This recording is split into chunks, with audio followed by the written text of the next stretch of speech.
in 1945, my great-great-grandfather, serving in the army,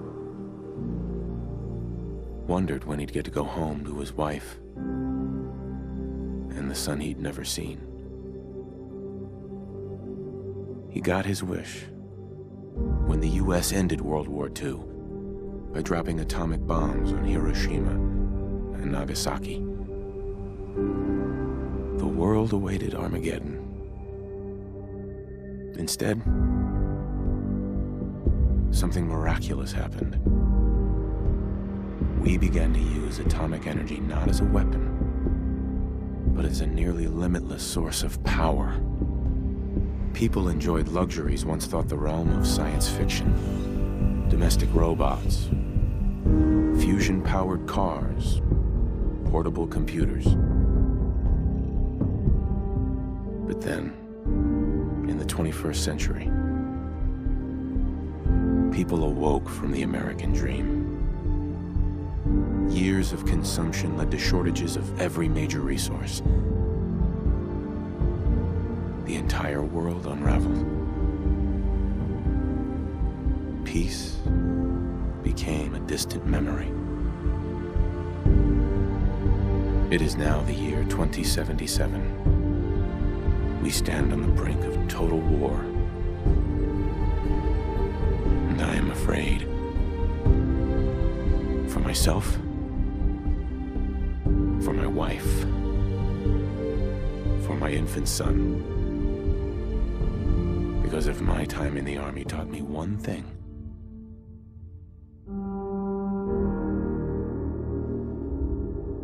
it's that war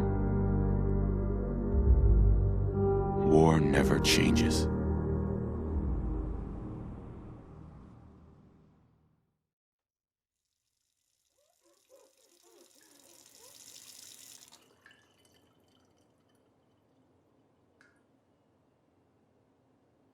War never changes. You're gonna knock him dead at the Veterans Hall tonight, hun. You think? Absolutely. Now get ready and stop hogging the mirror. Right. Hey, my turn, big guy.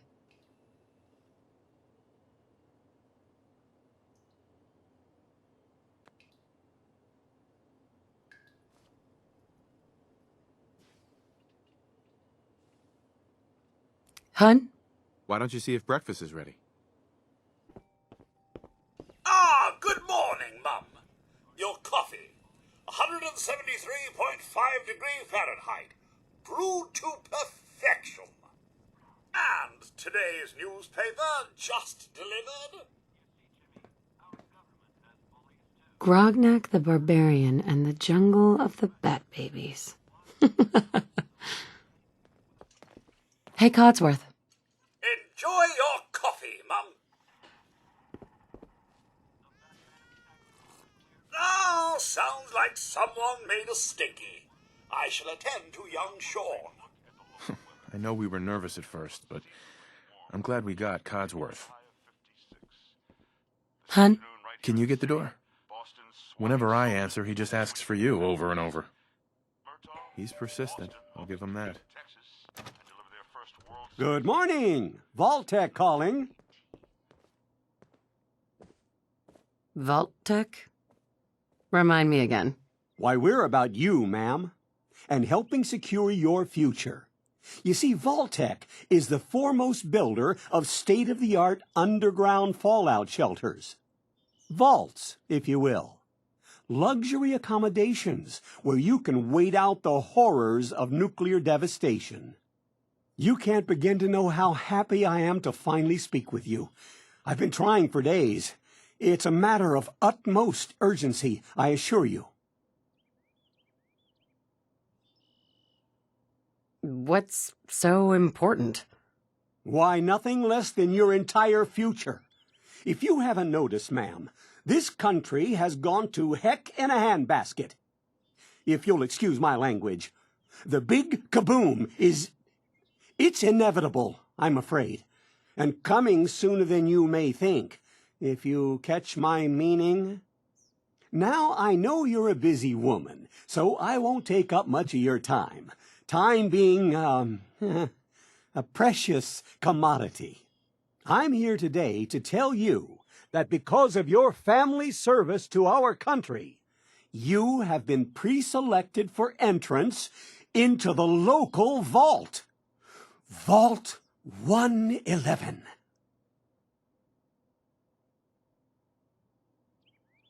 But I have a family. You can fit us all, right? Of course, of course.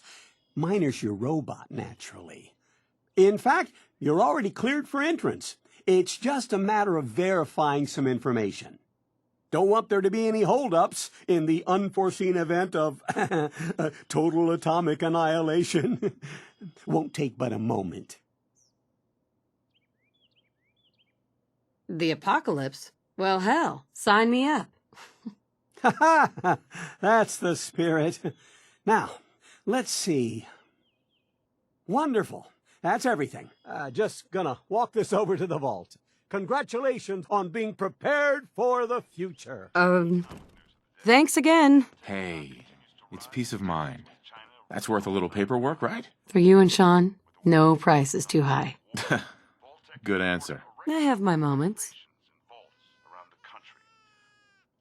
Mom, Sean has been changed, but he absolutely refuses to calm down.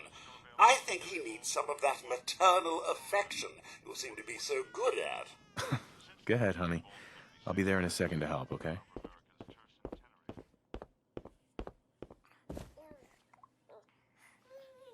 My boy isn't giving his mother any trouble, is he? Hey, I fixed that mobile on his crib the other day. Why don't you give it a spin?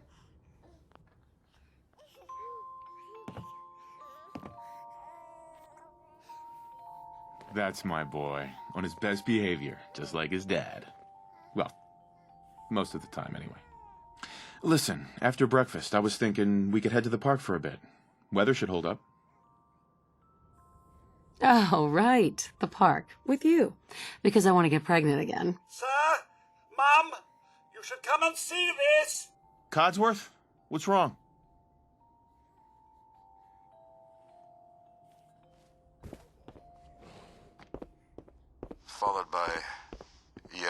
Followed by flashes, blinding flashes, sounds of explosions. We're trying to get confirmation. We seem to have lost contact with our affiliate stations. Oh no. We do have coming in. That's confirmed reports. I repeat, confirmed reports of nuclear detonations in New York and Pennsylvania. My God. Oh my God. We need to get to the vault. Now! I've got Sean. Let's go. Residents of Sanctuary Hills, if you are registered, evacuate to Vault 111 immediately. We'll drive to the coast. That's gotta be far enough. What if it isn't? Hold on, little guy. Hold on. Registered vault participants, this way. Leave the bags. Who cares? Just help me pack it up. Residents of Sanctuary Hills, if you are registered, evacuate to Vault 111 immediately. All vault participants, check in at the gate. That's absurd! I am Not on the list. Vault-Tec. You don't get in. I'm going in. You can't stop me. Okay. I'm reporting this! If you're in the program, step forward. Otherwise, return home. We need to get in. We're on the list. Infant, adult male, adult female. Okay, go ahead. Thank you. Good luck, You sir. two, follow me. And Come God on. help us What's all. going to happen to all those people We're outside the doing gate? everything we can. Now keep moving. Step on the platform in the center.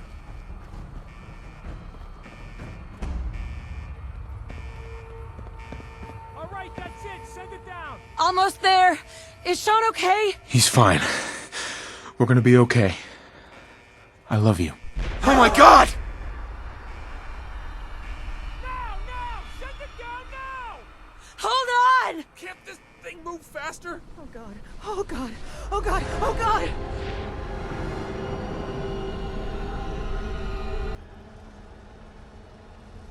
We did it. We made it. We're okay. Everyone please step off the elevator and proceed up the stairs in an orderly fashion. No need to worry, folks. We'll get everyone situated in your new home. Vault 111. A better future underground. So we just... Yes, up the stairs. I can't believe it. If we left a minute later... No, We'd all be. Don't get caught up thinking about that. You're safe now. Everyone, just head up these stairs and through the door there. Just this way, please. Hey, hun. We made it. This way.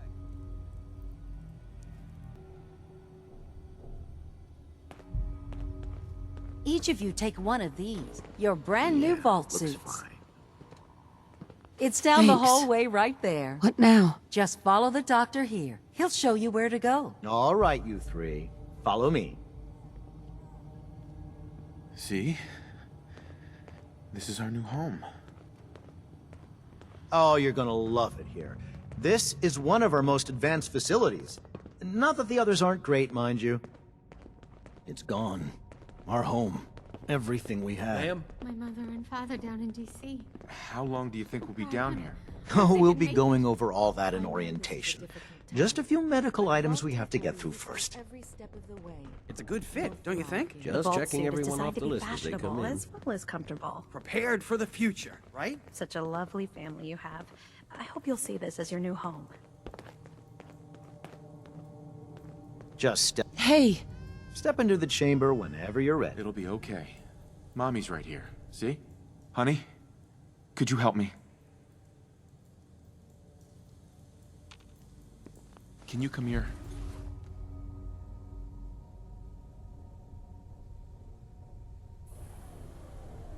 The pod will decontaminate and depressurize you before we head deeper in the vault.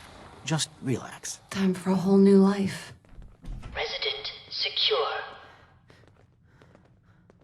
Occupant vitals normal. Procedure complete. In 5, 4, 3, 2, 1.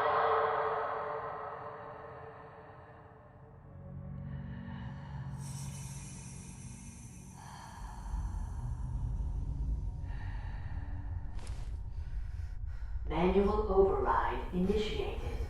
Cryogenic stasis suspended.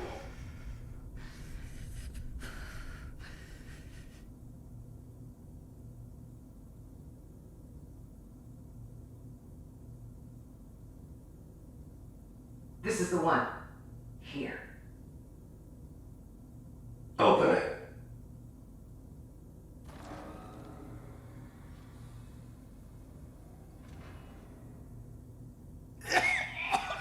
Is it over?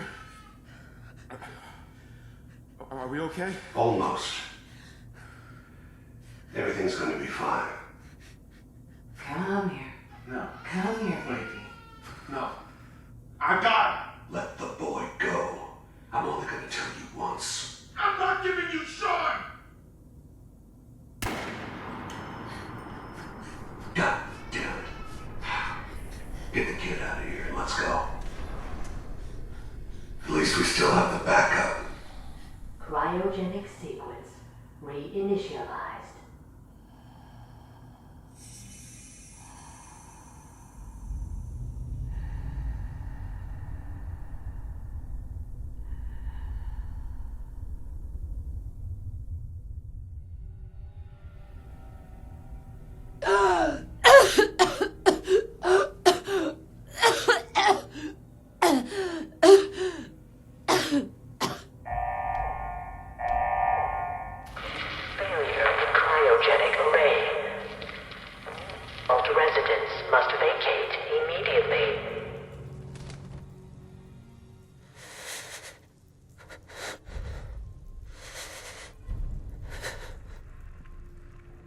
Come on.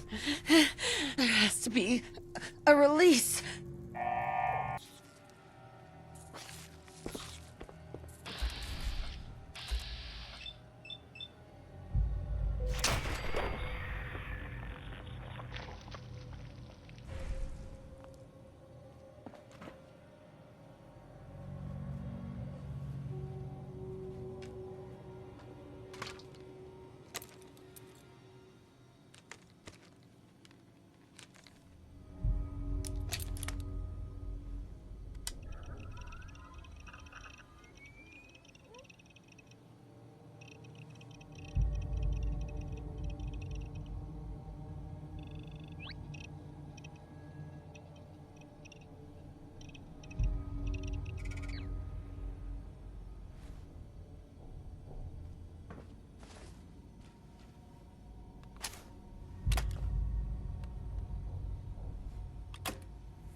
choosing Vault Tech.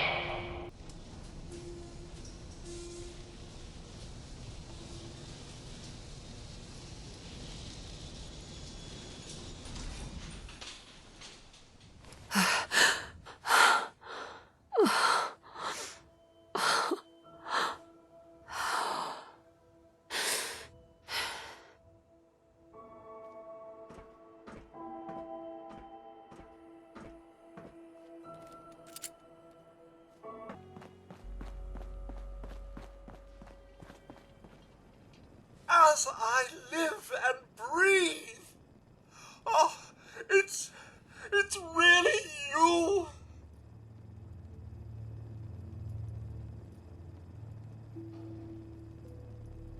Codsworth, what happened to the world? The world, Mum? Well, besides our geraniums still being the envy of Sanctuary Hills, I'm afraid things have been dreadfully dull around here. Things will be so much more exciting with you and Sir back. Where is your better half, by the by?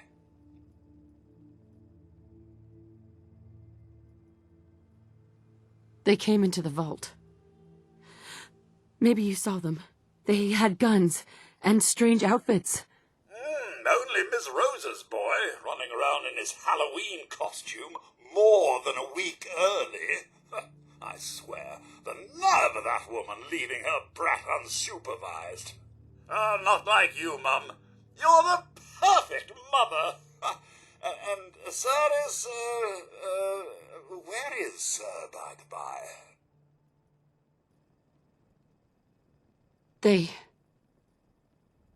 They killed him. Oh, Mum, these things you're saying, these terrible things, I believe you need a distraction.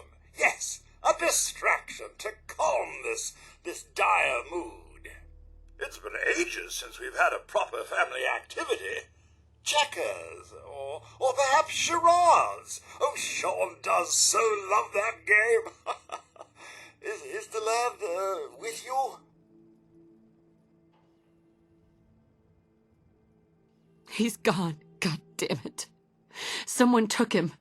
They stole my baby. It's worse than I thought. You're suffering from hunger-induced paranoia. Not eating properly for 200 years will do that, I'm afraid. 200 years? What? Are you sure? A bit over 210, actually, Mum. Give or take a little for the Earth's rotation and some minor dings to the old chronometer. That means you're 2 centuries late for dinner. Perhaps I can whip you up a snack. You must be famished. Codsworth, you're acting a little weird. What's wrong? Mum, it's been just horrible. 2 centuries with no one to talk to, no one to serve. I spent the first 10 years trying to keep the floors waxed, but nothing gets out nuclear fallout from vinyl wood. Nothing. And don't get me started about the futility of dusting a collapsed house. And the car. How do you polish rust?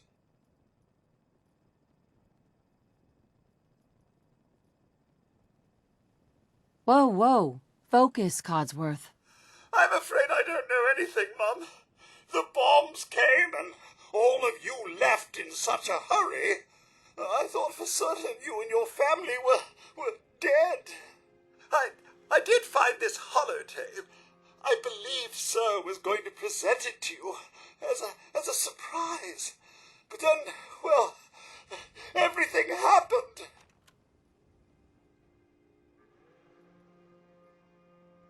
A holotape? What's on it? I believe it's a private message for you. My etiquette protocols would not permit me to play it for myself. Any standard holotape reading device should be able to play it back. Oh, like that Pip-Boy on your arm. That should work brilliantly. Now, Enough feeling sorry for myself. Shall we search the neighborhood together? Sir and young Sean may turn up yet. Have you seen anything dangerous? Oh, just the usual, Mum. Pesky neighborhood dogs and mosquitoes.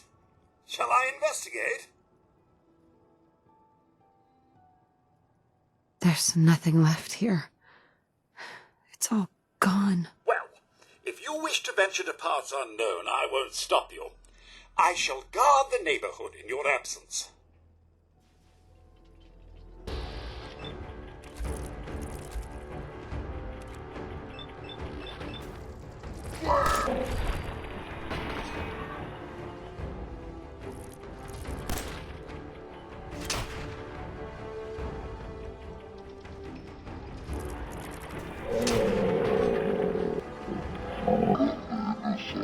We were too much trouble. Mom, your family isn't here either. They're really gone, aren't they? Sean's out there, Codsworth. I need to find him. What about Concord, Mum? Plenty of people there. And last I checked, they only pummeled me with sticks a few times before I had to run back home. There's still people alive in Concord? Yes, although they're a bit rough. You remember the way? Just across the southern footbridge, out of the neighborhood and past the Red Rocket Station? I shall remain here and secure the home front.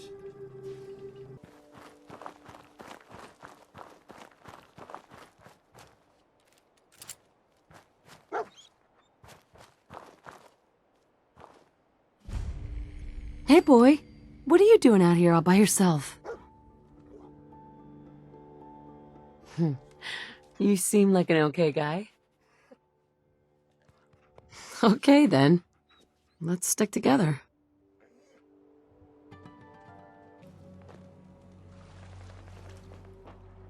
Oh, now it's on. Need some cover fire over here.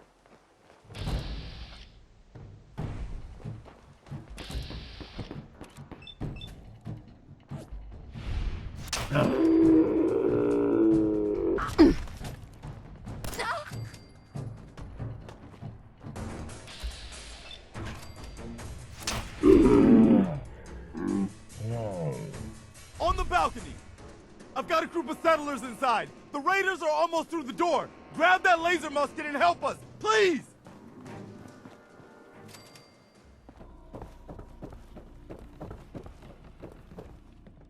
Man, I don't know who you are, but your timing's impeccable. Preston Garvey, Commonwealth Minutemen. Maybe? Minutemen? So now I'm traveling backward in time. Protect the people at a minute's notice. That was the idea. So I joined up, wanted to make a difference. And I did, but things fell apart. Now it looks like I'm the last Minuteman left standing. Who are these people? Just folks looking for a new home, a fresh start. I've been with them since Quincy. Lexington looked good for a while, but the ghouls drove us out of there. A month ago, there were 20 of us. Yesterday, there were 8. Now we're 5. It's just me, the Longs, Marcy and June. That's old Mama Murphy on the couch. And this here is Sturgis. Hey. Ghouls? What are ghouls? Wow. You really aren't from around here, are you? Ghouls are irradiated people. Most are just like you and me. They look pretty messed up and live for a long time, but they're still just people. The ones I'm talking about are different. Maybe? The radiations rotted their brains, made them feral. They'll rip you apart just as soon as look at you. Anyway, we figured Concord would be a safe place to settle. Those raiders proved us wrong. But, well, we do have one idea. Well, let's hear it. Sturgis, tell her. There's a crashed vertibird up on the roof. Old school. Pre-war. You might have seen it. Well, Looks like one of its passengers left behind a seriously sweet goodie. We're talking a full suit of cherry T-45 power armor. Military issue. What makes that power armor so special? A West-Tech internalized servo system, that's what. Inside that baby, super is the new normal. You'll be stronger, tougher, resistant to rads, and... get the suit.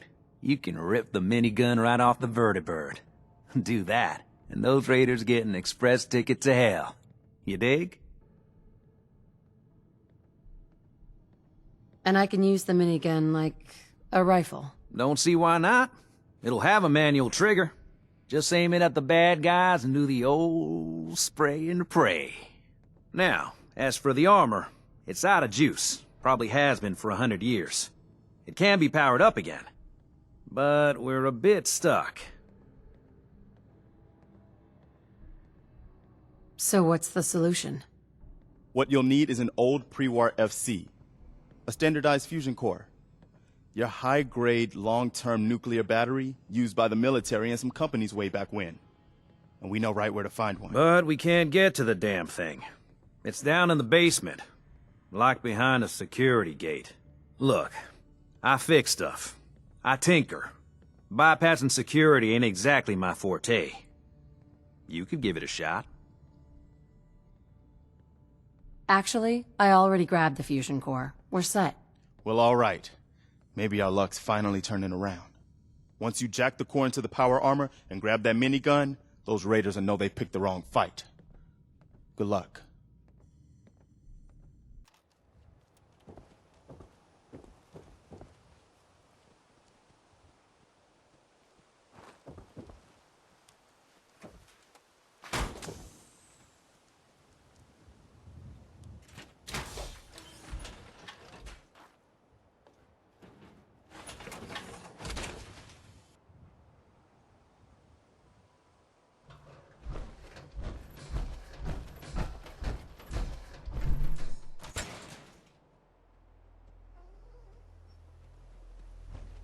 Up here. Boss, we got somebody up here.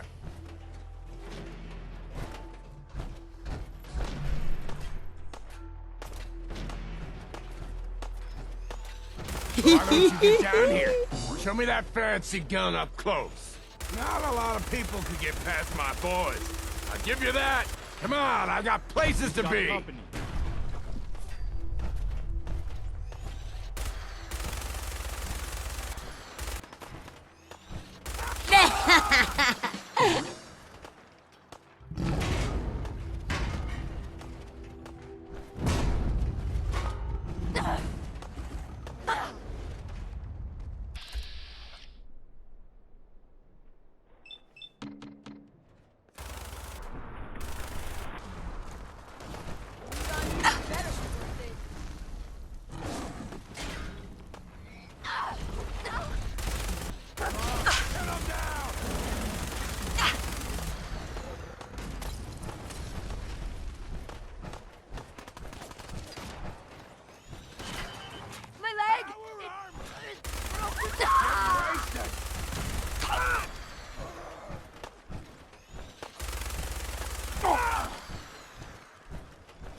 Fine, Preston. Quit fussing. Excuse me. That was a pretty amazing display. I'm just glad you were on our side.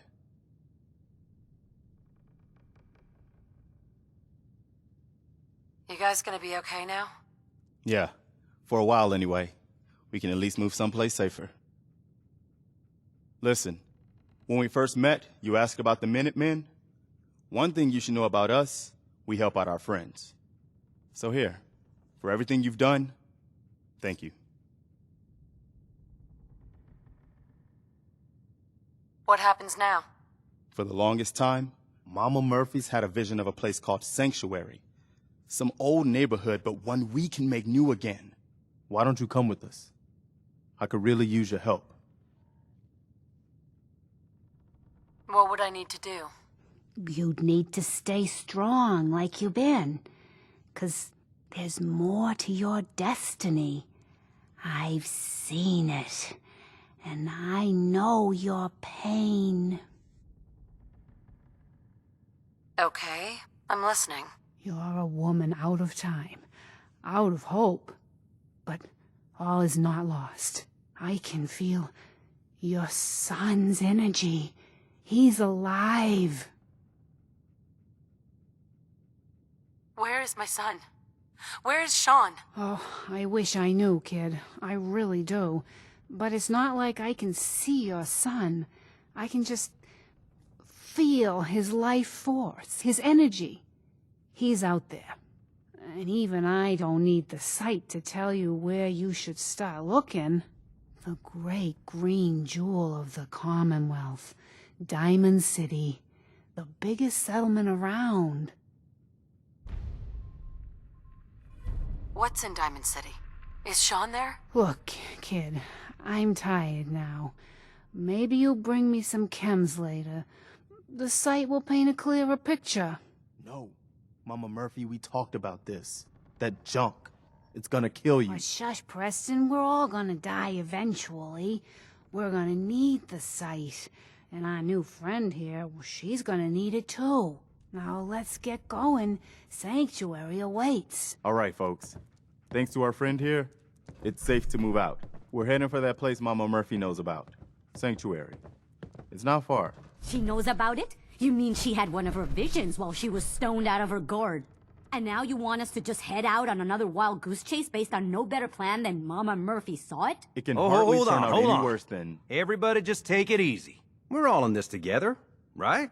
So Marcy, you got a better idea of what we should do next? Anybody? Well then, Sanctuary it is. Let's just hope it lives up to its name. Come on, June, it's time to go. Oh, okay.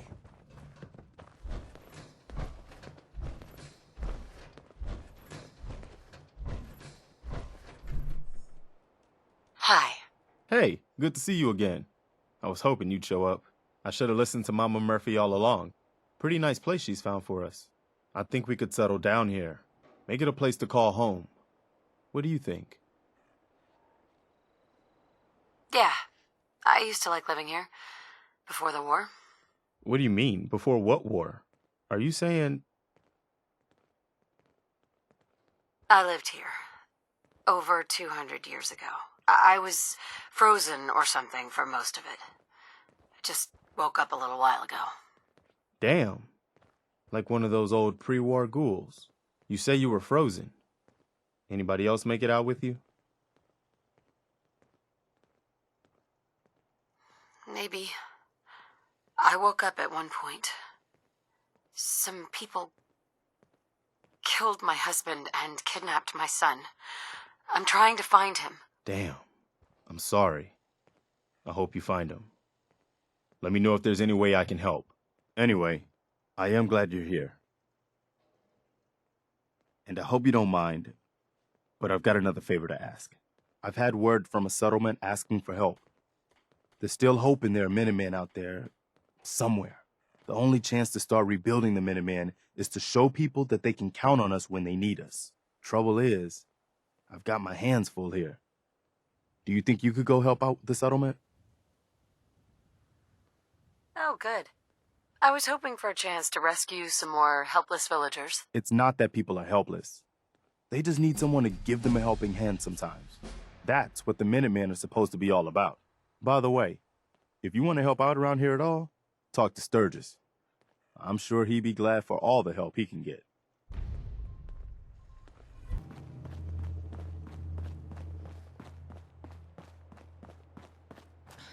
What do you mean you can't open the gate? Stop playing around, Danny. I'm standing out in the open here for crying out loud. I got orders not to let you in, Miss Piper. I'm sorry. I'm just doing my job. Ooh, just doing your job. Protecting Diamond City means keeping me out, is that it? Oh, look, it's the scary reporter. I'm sorry, but Mayor McDonough's really steamed, Piper. Saying that article you wrote was all lies. The whole city's in a tizzy. Ugh. You open this gate right now, Danny Sullivan. I live here. You can't just lock me out.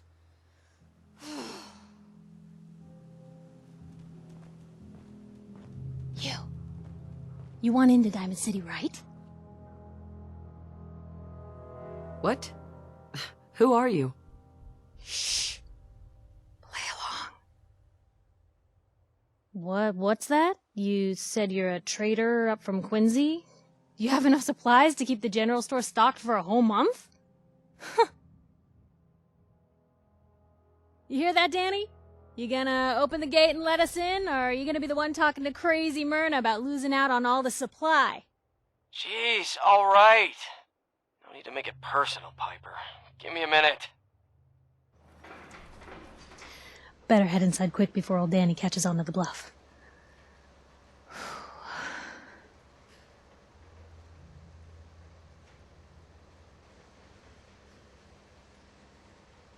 Sounds good. Let's go. Another great day in Diamond City.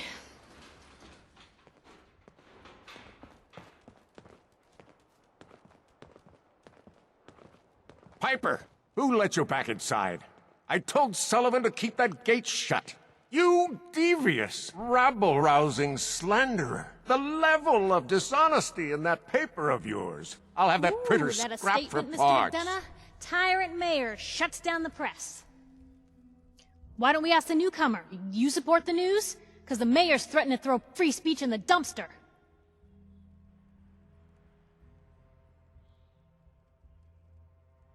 What newspaper are you talking about? Mine. Public Occurrences. And we're the hard look at the truth. So are you with us or not? This really isn't any of my business. Oh, I didn't mean to bring you into this argument, miss. No. You look like Diamond City material. Welcome to the great green jewel of the Commonwealth. Safe, happy, a fine place to come. Spend your money.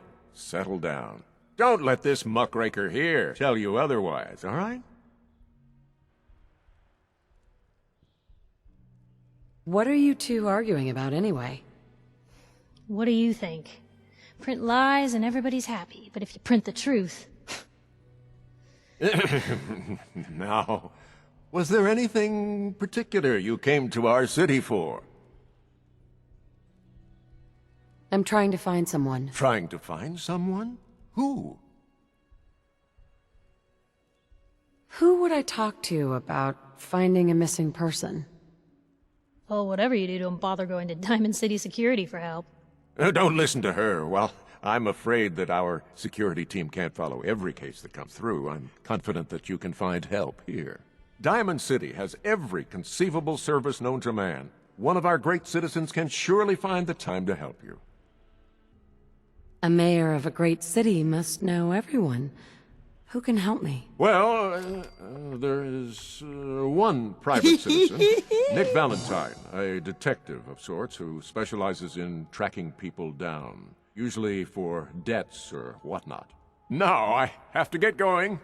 I'm sorry, Diamond City Security doesn't have time to help, but I'm sure Mr. Valentine charges a reasonable fee. This is ridiculous. I want the truth, McDonough. What's the real reason security always shrivels away when talk of missing persons I've had comes enough up? of this, Piper. From now on, consider you and that little sister of yours on notice. Yeah, keep talking, McDonough. That's all you're good for. I'm impressed. Not everyone can claw information out of McDonough's tight-fisted hands. Why don't you stop by my office after you see Valentine? I think I just found my next story. Free paper to newcomers. If the Institute grabs you in the night, at least we warned you. Piper, you're back. Hey, kiddo. How are the paper sales? Well, the presses are getting overloaded. That motor is going to go soon if we don't replace it. You've been saying that for weeks and the old girl still keeps cranking. Stop worrying so much. I gotta head into the office. You start whistling if you see any angry politicians coming our way. Why? Is something wrong? Piper?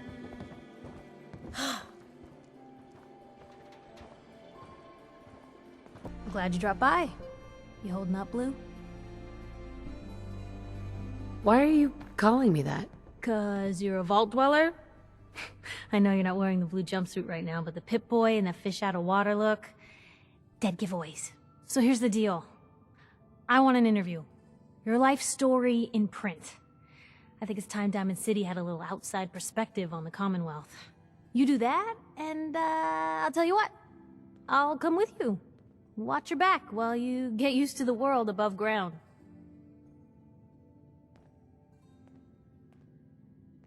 Here's your headline. Local woman says no. Gonna be like that, huh? Smart ass. Fine. We'll do this later, but I want that interview, got me? Don't move, Synth. What have you done with the real Riley? Where's my brother? I swear, I'm not a synth. Don't shoot, for God's sakes, we're family! Put the gun down, now! He's a synth! He'll kill us all! Kyle, no! Okay, show's over.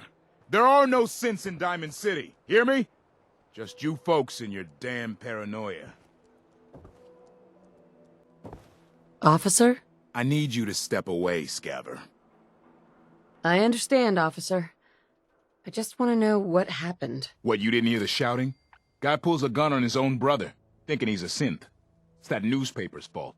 Got people all riled up, thinking their own family might be replaced by machines.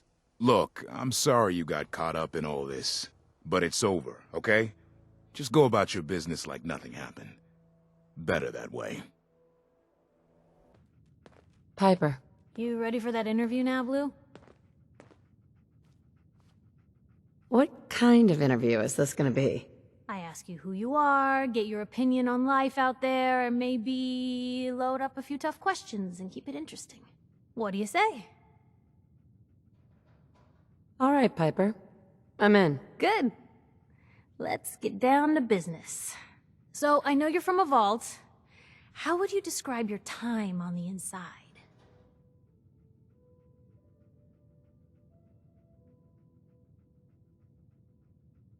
My family and I were frozen.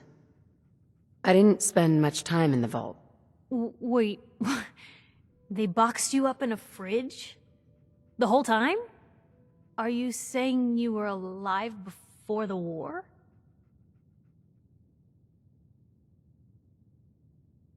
Yes.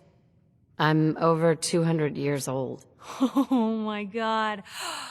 The woman out of time. So, you've seen the Commonwealth, Diamond City. How does it compare to your old life?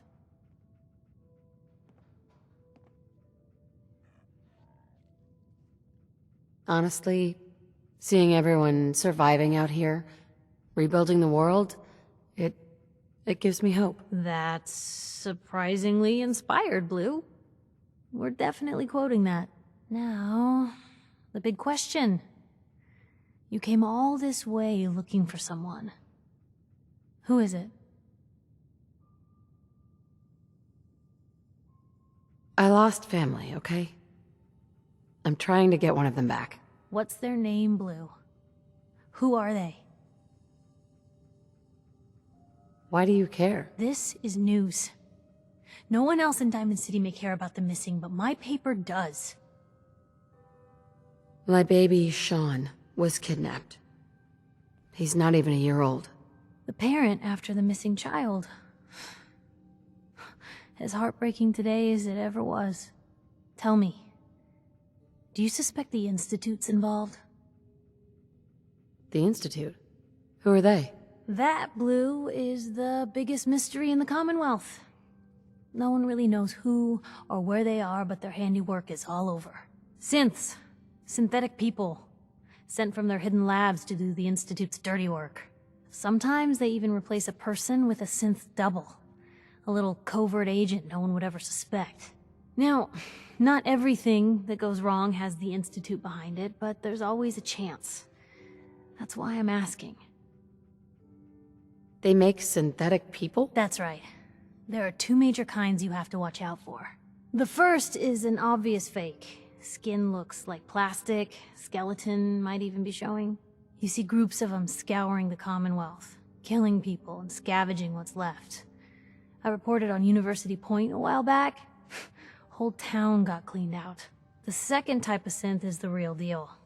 With skin, blood, warm smiles, and guilty glances, just like a good old-fashioned human. So, do you think they could be involved? The Institute, or one of their agents? I don't know. No one ever does. That's what makes them so scary. For the last part of our interview, I'd like to do something different. I want you to make a statement to Diamond City directly. The threat of kidnapping is all but ignored in the Commonwealth. Everyone wants to pretend it just doesn't happen. What would you say to someone out there who's lost a loved one but might be too scared or too numb to the world to look for them?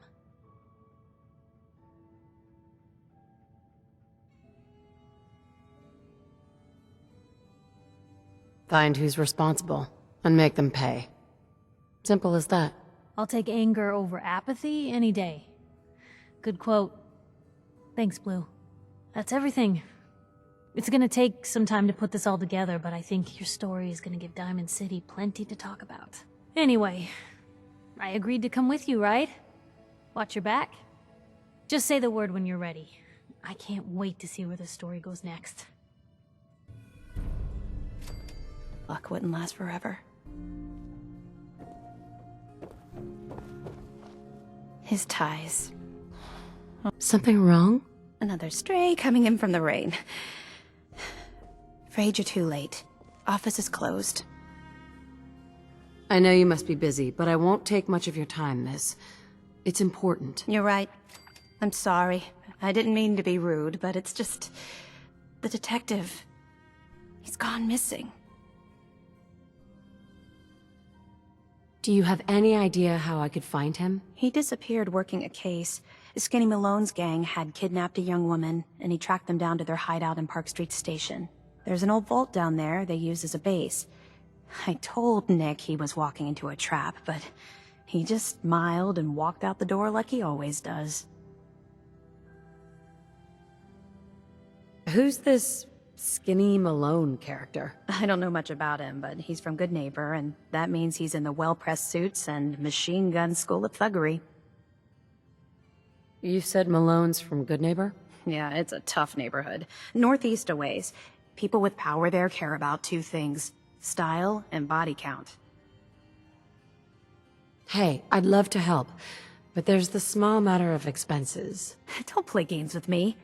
I'll pay you if you find Nick, but it's going to be 100 caps. That's the reward, and it's not up for negotiation. I'll find him. You have my word. Thank you. Nick should be easy to spot. He's always wearing that old hat and trench coat getup. Please, hurry. I'm telling you, joining Skinny Malone's crew was the best decision we've ever made. Look at this place. I still say Malone's weak. We caught that detective snooping around, and what does he do? Locks him up. Like he ain't got the balls to just kill him. Well, don't let his new girl hear that. She'll start swinging that bat of hers at your face until there ain't no face left.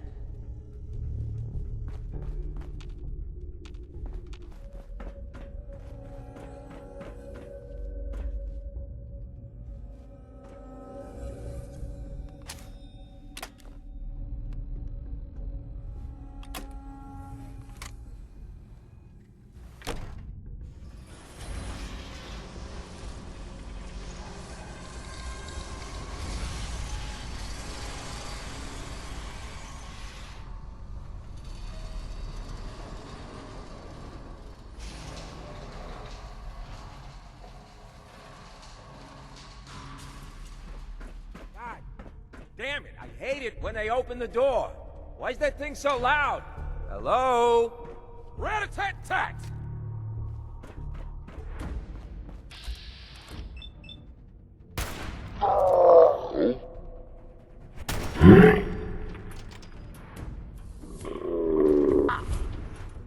Hey, you! I don't know who you are, but we got 3 minutes before they realize muscles for brains ain't coming back. Get this door open!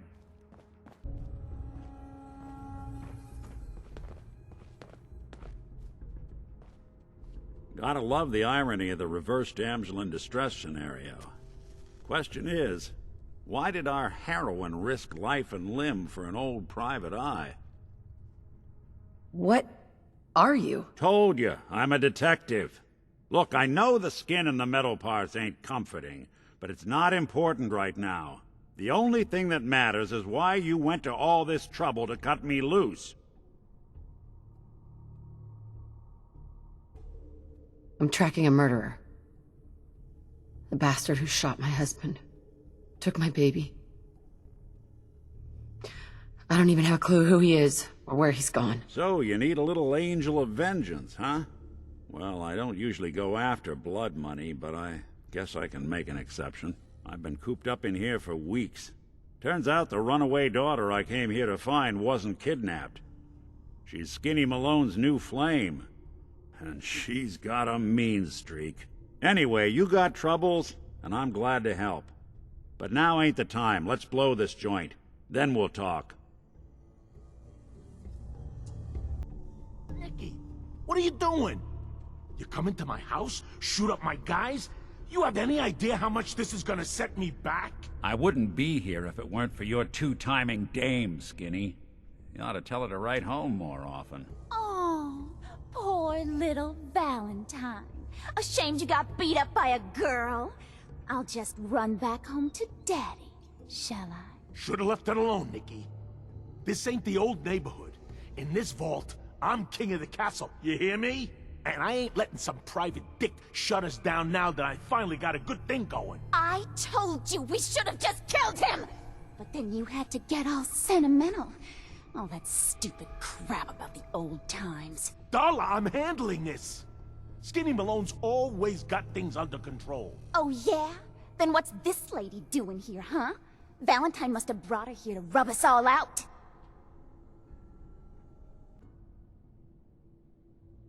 Darla, listen. You're right! What are we doing? We've gotten all mixed up. Darla, where are you going? Home, Skinny, where I should have been all this time. This is goodbye for us. Oh, come on, Nicky. You cost me my men, now you and your friend cost me my girl? My friend here just did you a favor, Skinny. You always did have bad taste in women. Now that she's not around to feed that temper of yours, maybe you'll see sense and let us walk. You still owe me for 2 weeks in the hole. You smug, overconfident ass. Get out of here! All right, you get to the count of 10. I still see your face after that. I'm gunning both of you down. We better get out of here, fast. 1, 2, 3, 4. Look at that Commonwealth sky. Never thought anything so naturally ominous could end up looking so inviting. Thanks for getting me out. How did you know where to find me, anyway? Not many people knew where I went. Your secretary, Ellie. She sent me. She did? I should give her a raise. Now, you mentioned something about a missing person. No trace of where they've gone. I want you to come to my office in Diamond City. Give me all the details. Besides, I think you've earned a chance to sit down and clear your head. Lead the way, Nick. All right, let's move fast. Follow me.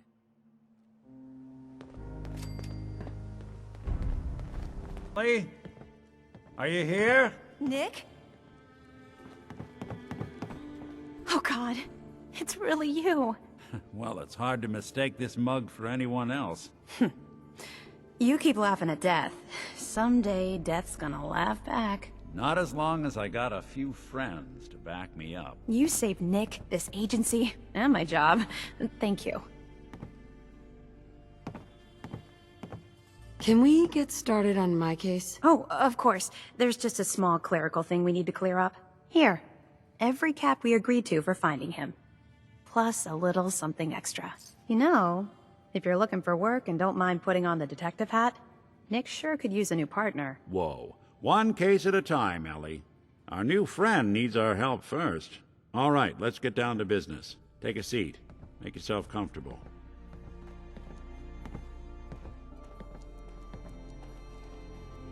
When you're trying to find someone who's gone missing, the devil is in the details. Tell me everything you can, no matter how painful it might be.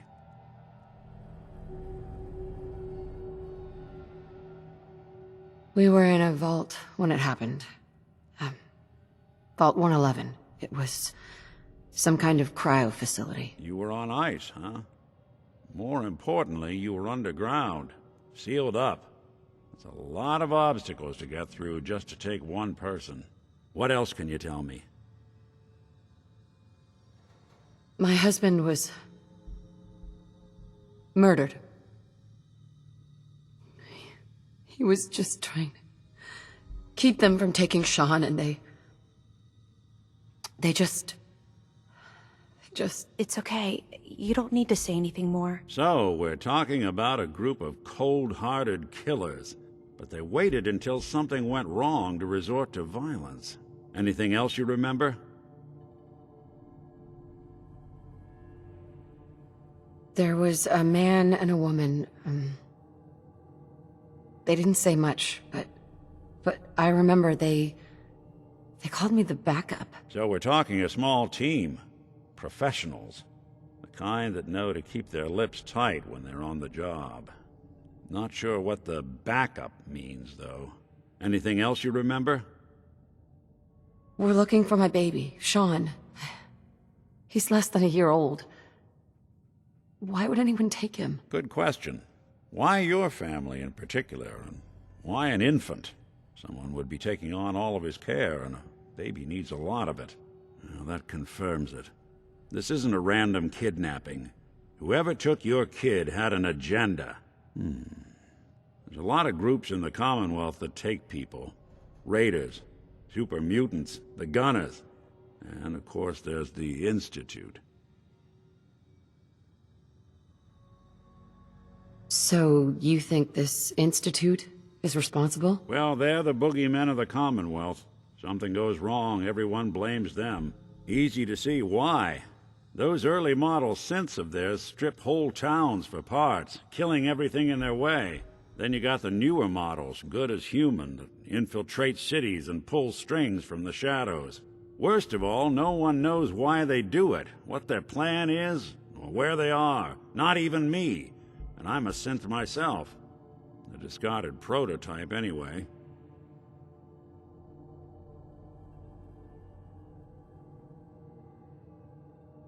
You're a prototype? As far as I know.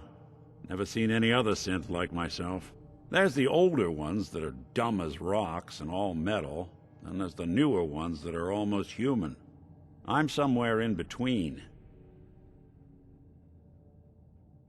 Either way, I need to find Sean. You're right. The speculation is getting us off track. Let's focus on what you saw. What did these kidnappers look like?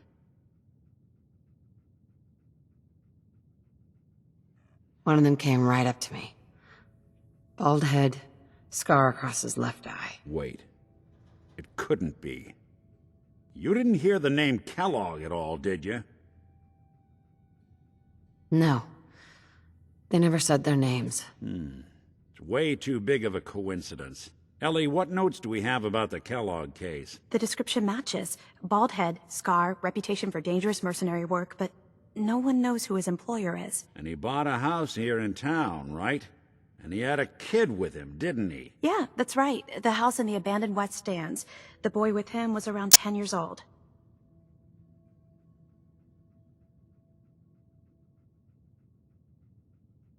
Maybe it's another kidnapped kid.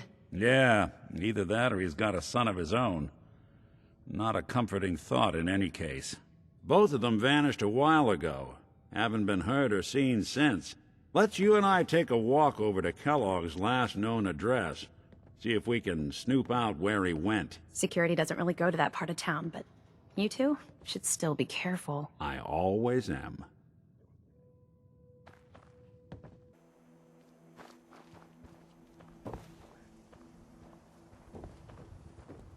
I didn't want Ellie to hear this, but I think you should know.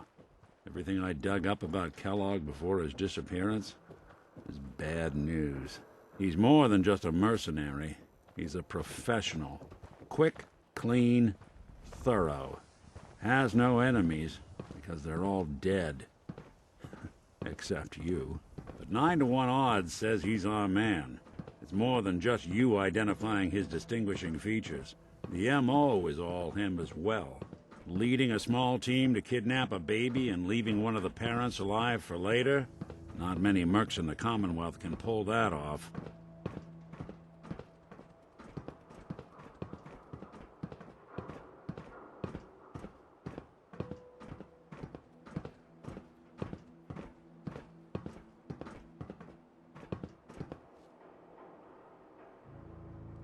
Here we are. Keep an eye out, will you? Let's see if I can get this open.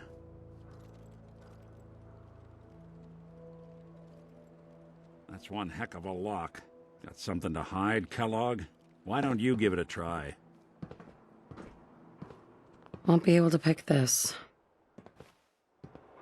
No Locked luck? tight. Guess we'll need to find the key. See that platform in the distance, near the city entrance? That's the elevator to the mayor's office. Why don't you go ask around there? I'll stay here and see if I can jimmy this lock. Why doesn't the mayor come out of his office, huh? He's afraid of talking to the press? I bet if I said I was with the Institute, he'd come running. You ever think maybe you could get a man's attention easier if you use softer words, honey? Maybe shout a little less? Oh, that reminds me of this article I'm writing about the mayor's affair with a certain air-headed blonde. Oh, look who it is. What brings you to the mayor's office, huh?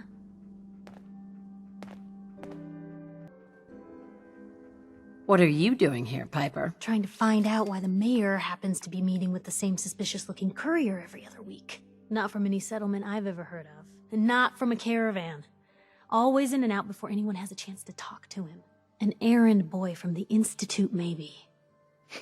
After this article comes out, that's what everyone's gonna be asking. If you are done crowding the reception area, Miss Piper, the mayor needs to make time for more responsible citizens. I was just leaving anyway.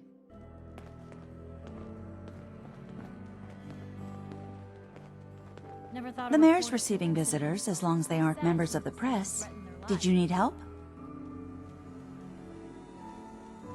So I can just head in and talk to McDonough? Go right ahead. His office is open. He likes to make time for everyone when he can.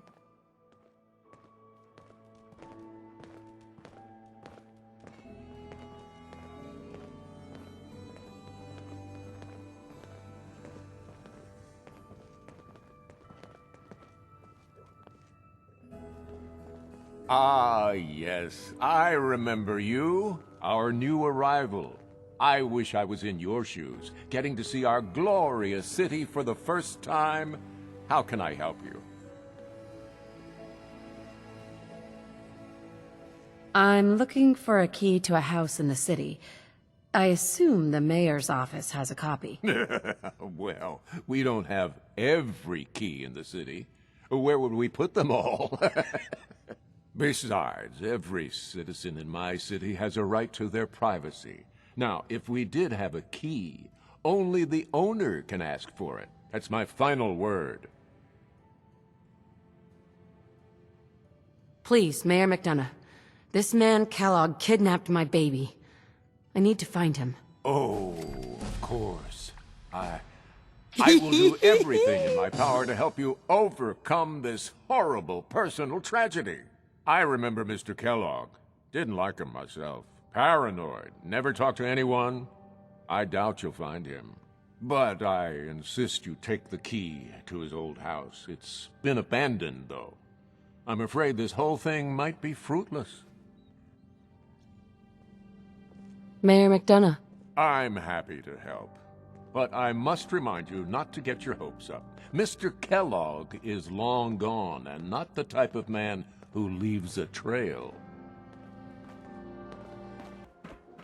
Got the key? All right, let's head in.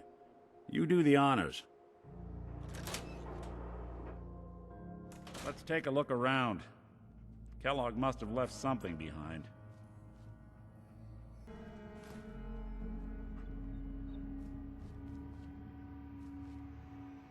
telling you, something's... Well, that's one way to hide a room.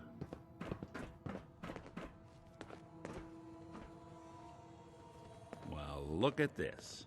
All of a Merc's favorite things.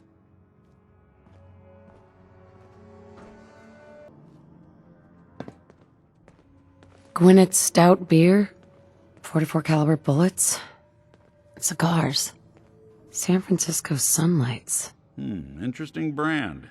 Won't lead us anywhere on its own, though.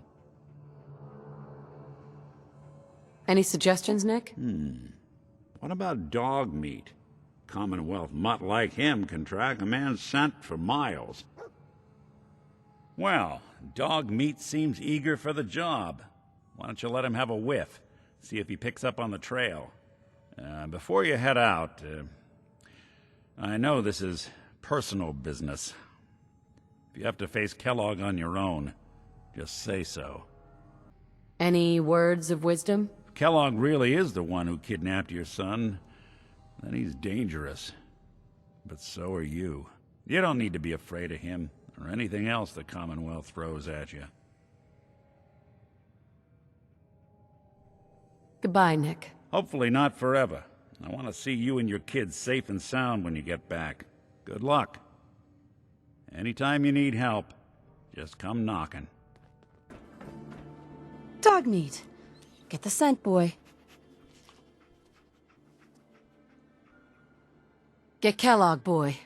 Take me to that son of a bitch.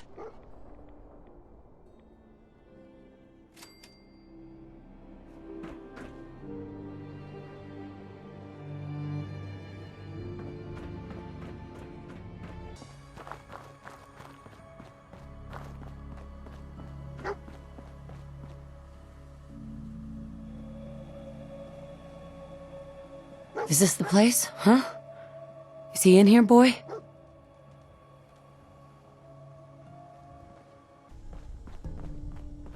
Yeah, if it isn't my old friend, the frozen TV dinner.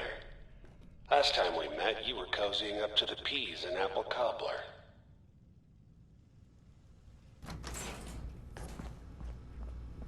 Sorry your house has been a wreck for 200 years, but I don't need a roommate. Leave.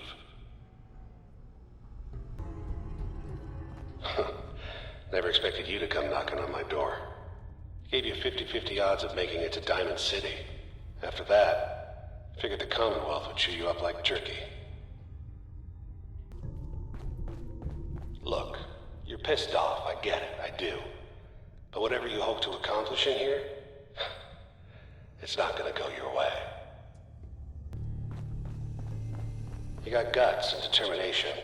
It's admirable. But you are in over your head in ways you can't possibly comprehend. Curious. It's not too late.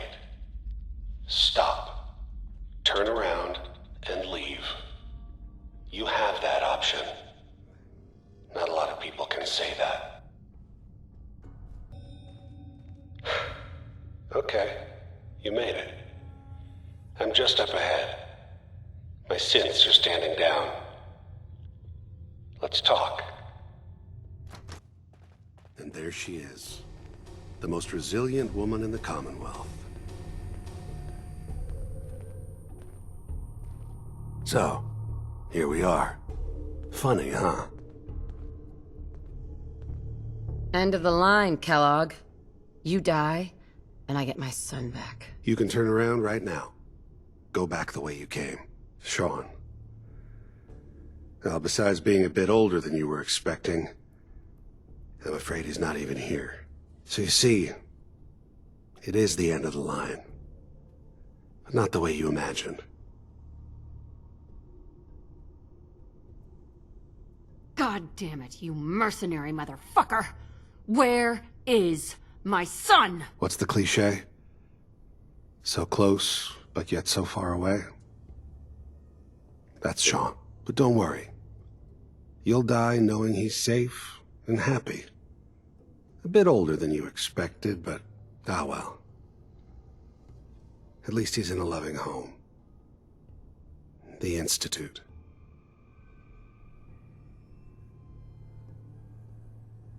So where is it, huh? This institute? How do I get there? Haven't you been paying attention? You don't find the Institute.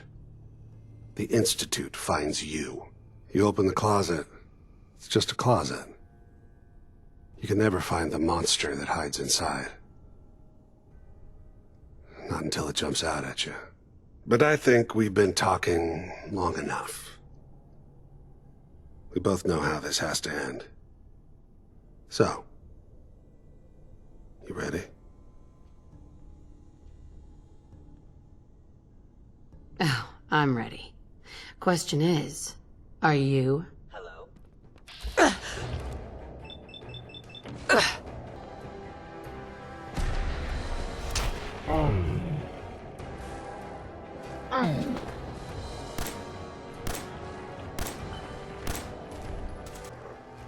Feel sorry for you.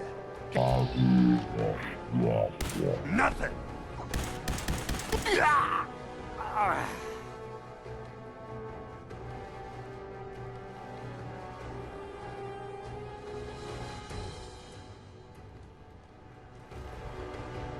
All this tech. You were barely human.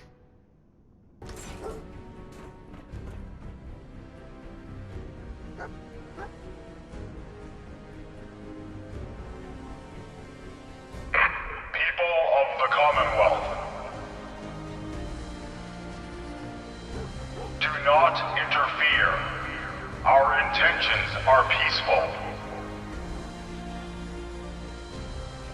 We are the Brotherhood of Steel.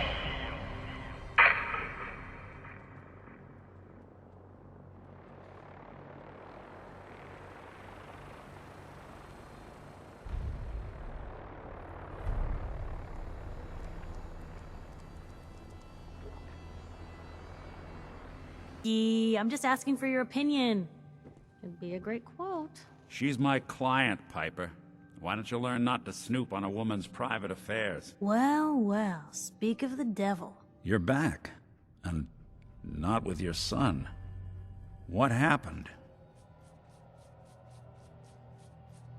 Where do you want me to start? The part where Kellogg turned out to be working for the Institute? Or the part where he told me they have Sean? The Institute? Oh, boy. I'm sorry, friend. Truly. That makes things considerably more complicated. He ain't kidding. Heck, Nick's a synth, and even he doesn't know how to get in. No synth does. Security protocols strip those memories out. Oh, Mr. Metal for Hands doesn't know how to get back to the factory. No, I skipped that part of the orientation film while they were busy pulling me apart and putting me back together again.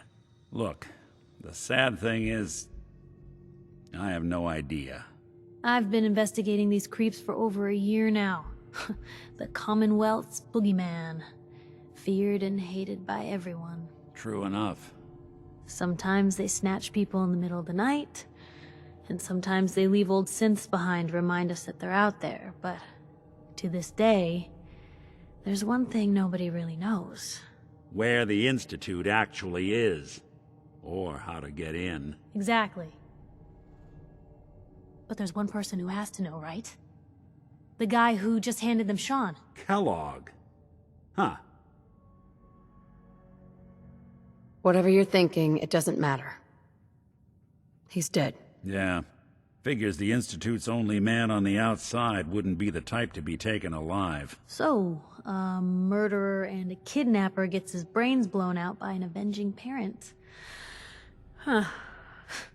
Be a great ending if we didn't still have the biggest mystery in the Commonwealth to solve.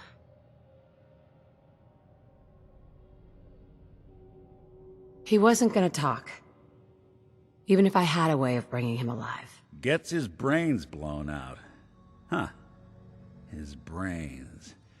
You know, we may not need the man at all.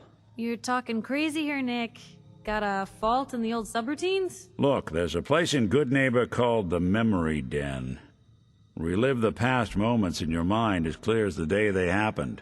If anyone could get a dead brain to sing, it'll be Dr. Amari. The mind behind the memories.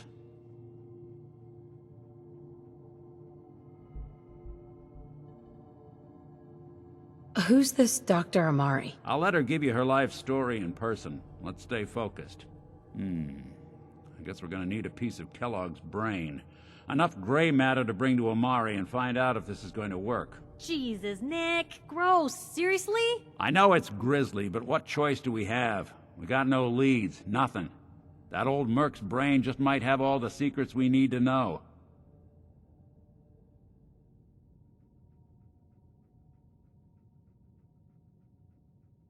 Actually, I think I already have something. Kellogg had this thing attached to his head. Cybernetics, huh? We may have just won the lottery. Whether we're riding this crazy brain train or not, we can't all go running across the Commonwealth, so who's coming with you? I have to go to the memory den either way, if I'm going to introduce you to Amari. But if you want to head there together, just say so.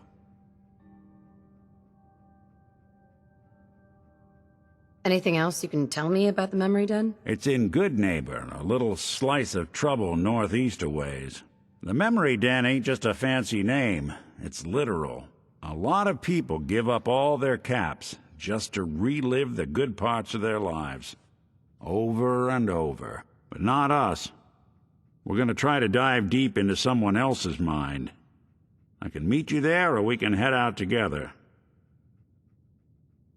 I'll head there on my own. All right. See you at the den. Don't worry. We're gonna get your boy back. Just a few more steps. Well, you two are out. I'm gonna do some more research. I'll be at the public if you need me.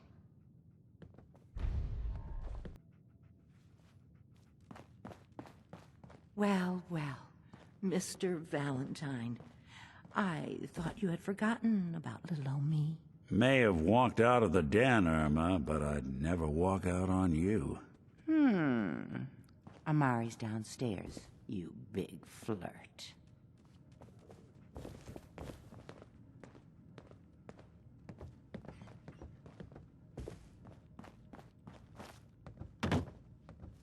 Here for Amari? She's downstairs. Irma. Whatever you and Nick are up to, I don't need to know. Just don't let the big metal softy hurt himself, all right? Dr. Amari? Yes? I take it this isn't a social call. Doctor, it's time for you to reverse death itself. What? I wouldn't have put it quite that way, but it's true. We need a dead man's memories. Guy named Kellogg. Are you two mad? Putting aside the fact that you're asking me to defile a corpse, you don't realize that the memory simulators require intact, living brains to function. Isn't there some way to make this work? This dead brain had inside knowledge of the Institute, Amari. The biggest scientific secret of the Commonwealth. You need this, and so do we. Fine. I'll take a look. But no guarantees. Do you have it with you? Here's what I could find. What's this? This isn't a brain. This is... Wait. That's the hippocampus. And this thing attached to it? A neural interface? Those circuits look awfully familiar. I'm not surprised. From what I've seen, all Institute technology has a similar architecture.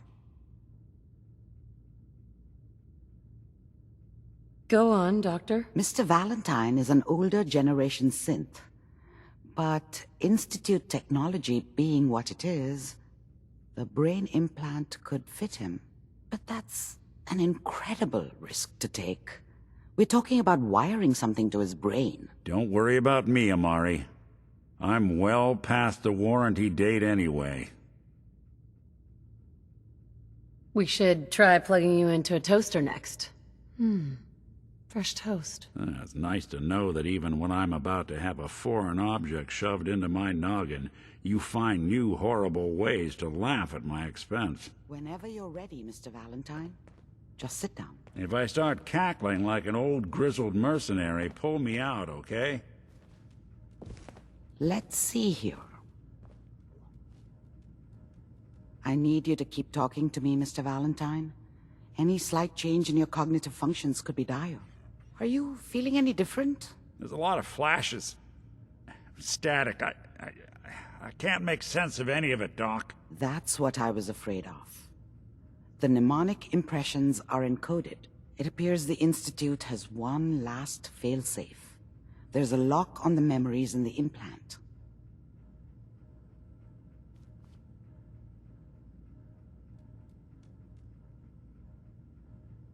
Is Nick gonna be okay? Yes, the connections appear to be stable. Hopefully it'll be as simple as unplugging the implant once we're done. But that doesn't get around the current problem. The memory encryption is too strong for a single mind. But what if we use two? We load both you and Mr. Valentine into the memory loungers. Run your cognitive functions in parallel. He'll act as a host, while your consciousness drives through whatever memories we can find. Nick and I are gonna share a mind?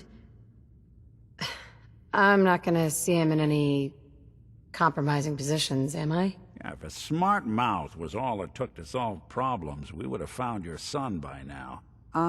No. You won't have to worry about that. The only memories you'll access are the ones in the implant.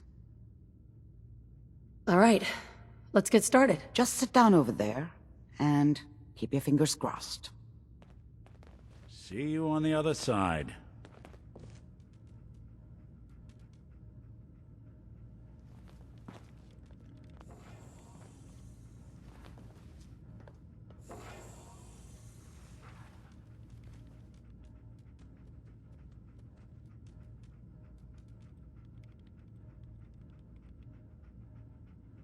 Initiating brainwave migration between the transplant and the host. Mnemonic activity coming from the transplant. It's degenerated, but it's there. We're going to load you into the strongest memories we can find. They might not be stable. Just hold on.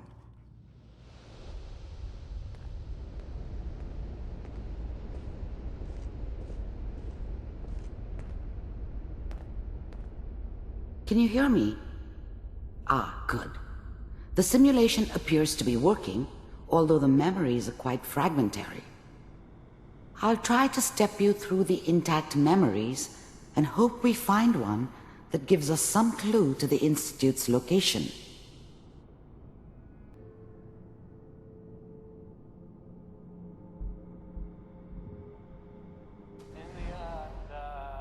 Is that your son? This appears to be a very recent memory. So, good news, I think. Oh boy. Piper has really done it this time. I mean, I'm not saying she's right, but... Mayor, he's gonna be really mad this time. I probably shouldn't have even, Kellogg. said anything. It's okay. One of these days, you're gonna get your head blown off just barging in here like that. Minimizing my exposure to civilians is a priority. Forget I said anything. So what's the big crisis this time? New orders for you. One of our scientists has left the Institute. Left? As in? He's gone rogue. Name's Dr. Brian Virgil. We know he's hiding somewhere in the glowing sea. Here's his file. Wow. Some heads are gonna roll for this. Capture and return, or just elimination? Elimination. He was working on a highly classified program. No kidding. One of the top bioscience boys? Damn. So, I guess you're taking the kid back with you. Affirmative. Your only mission is to locate and eliminate Virgil. You're taking me home to my father? Yes. Stand next to me and hold still. Okay.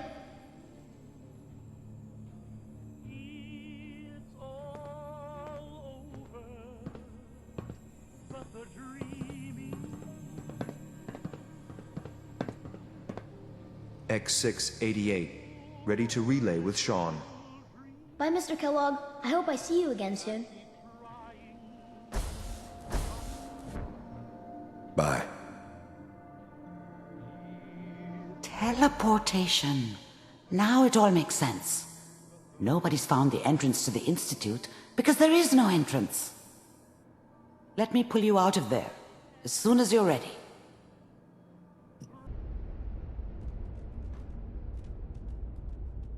Slow movements, okay? I don't know what kind of side effects the procedure might have had. No one's ever done this before. How do you feel? Next time I have to watch someone's life story, I want popcorn. Well, if you're cognizant enough to joke, I think we can safely say that you're out of critical condition. Are you ready to talk about what happened in there? There's more than one person who knows about the Institute.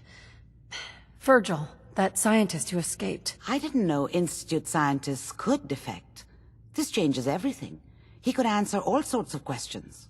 Where did the memory say he was? The glowing sea? That can't be right. No one would risk going there, not even to hide. Why? What makes the glowing sea so dangerous? The name says it all. Radiation. So much that nothing there could possibly live. Nothing pleasant. Navigating radioactive hazards is nothing new. But the glowing sea can kill a man in seconds. That's why it doesn't make sense. Virgil fleeing into that hell. The exposure alone. That's why he's there. To make the Institute think twice about following him. That must be it. He's using the radiation in the glowing sea like a shield, or a cloak, a way to throw them off and be at an advantage. If Virgil found a way to survive there, you'll have to do the same. If you're going to follow him. Oh, I'm going in naked. Fingers crossed I get superpowers. I know you're joking, but as a doctor, I feel obligated to remind you that unprotected radioactive exposure will only kill you. Dead. D-E-A-D. So be sure you find a way to get through there with your life intact. And good luck. By the way, I unplugged Mr. Valentine first. Removed the implant while you were waking up. He's waiting for you upstairs.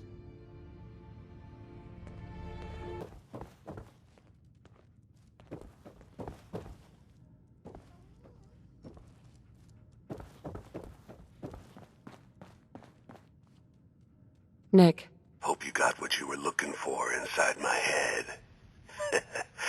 That was right. I should have killed you when you were on ice. You want to try for round 2, huh? Let's go. What are you talking about? Wait. Were you just playing a joke on me? I guess that's for you to wonder, and for me and Kellogg's memories to know for sure. Anyway, I feel fine, so let's get going. I'm gonna head out on my own from here, Nick. Good luck out there. You know where to find me. Stop right there, stranger. You approach Atom's holy ground. Why? State your purpose or be divided in his sight.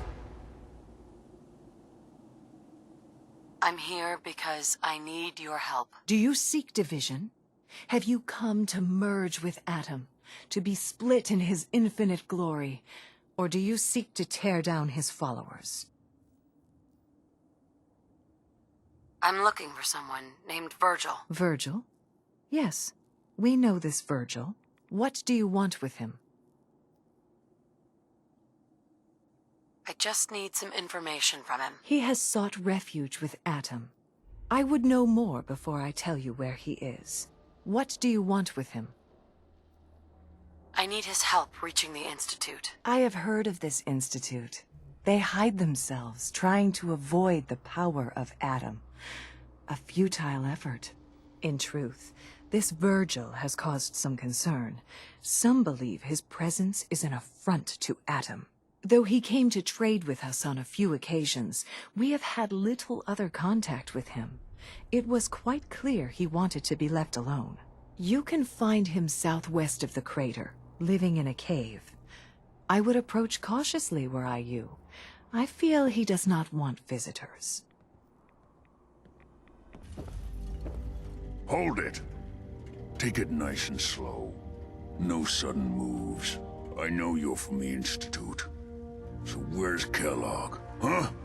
Trying to sneak up on me while you distract me? It's not going to work. I'm not stupid. I knew they'd send him after me. Are you Virgil? You know damn well I am. What are you doing here?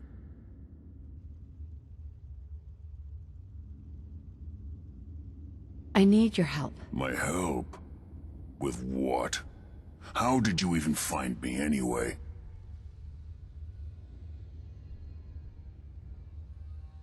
I'm just looking for information on the Institute. The Institute? So, they did send you, didn't they? You're working with Kellogg.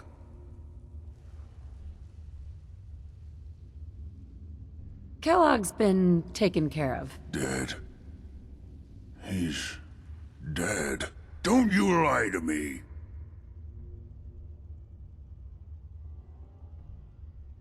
Is it so hard to believe? Of course it is.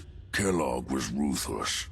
There's a reason the Institute used him to do their dirty work for so many years. I knew they'd send him after me. Tried to prepare for it. But I still wasn't sure I'd make it. And so you killed him, eh? Then what do you want with me? Why did you leave the Institute? I know you came from there. You know about the escape? But how? No, it doesn't matter. I'm not going back. I can't go back. Look at me! Why are you even here? What do you want?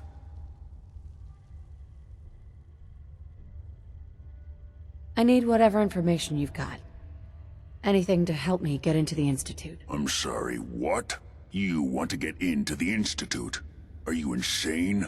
Never mind how nearly impossible that is. Even if you were to succeed, it'd almost certainly end in your immediate death. What reason could you possibly have for taking that kind of risk?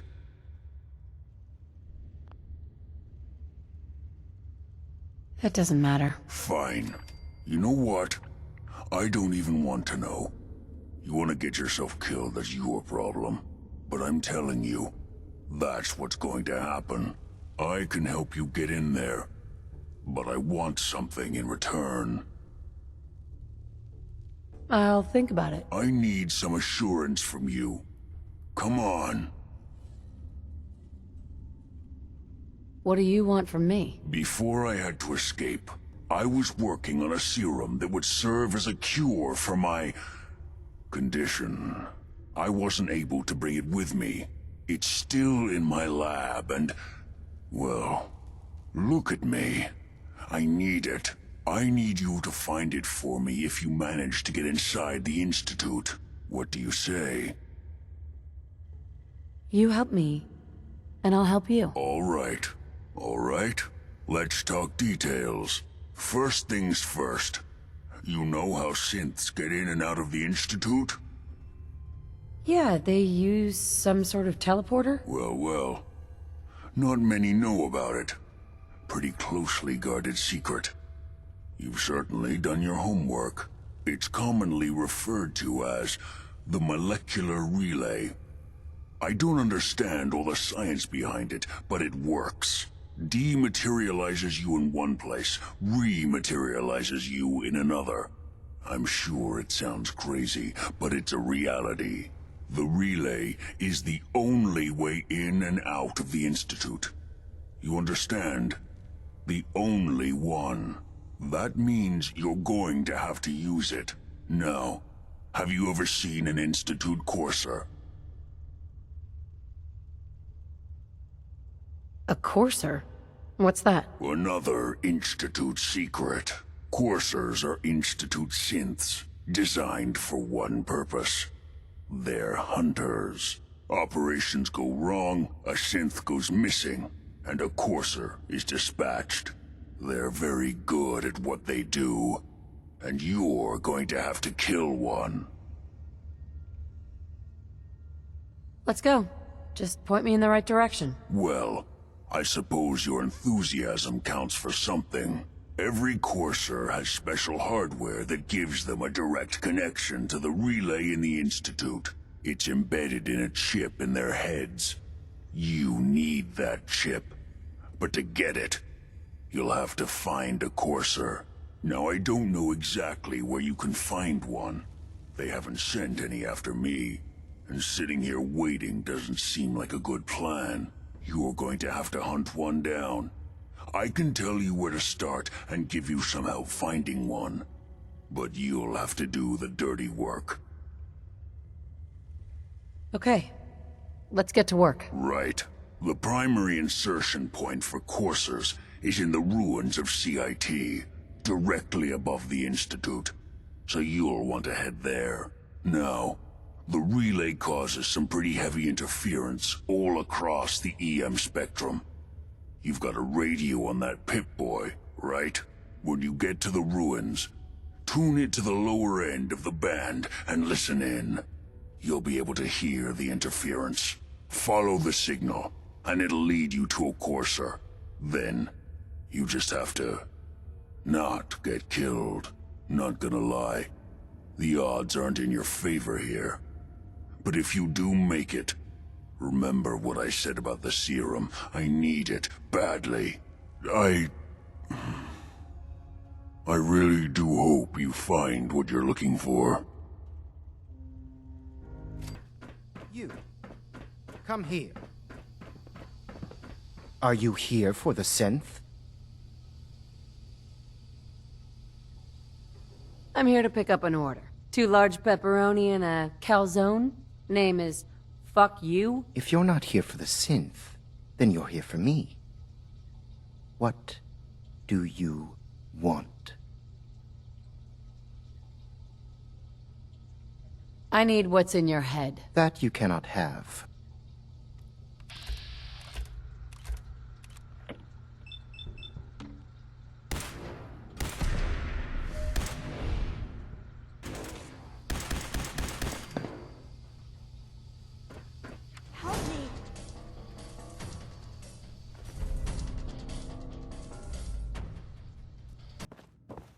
You're back. The glowing sea. Virgil. What happened? Do you know anything about decoding Courser chips? A Courser chip? You fought a Courser? Oh my god. Unfortunately, I can't help you. I've worked on a lot of synths, but never a Courser. I don't know what that chip does, let alone how to decode it. But there are people who might. I work with a group that, well, they're the only ones I know that even have a chance at cracking Institute security. They're called the Railroad. They can't be the only people who can crack a damn code. A pre-war computer chip, maybe you could find someone else. But the Institute is far more advanced. They built the synths, for God's sake. The Railroad's the only group with people who even understand Institute security protocol at the most basic level. Trust me, you need to talk to them.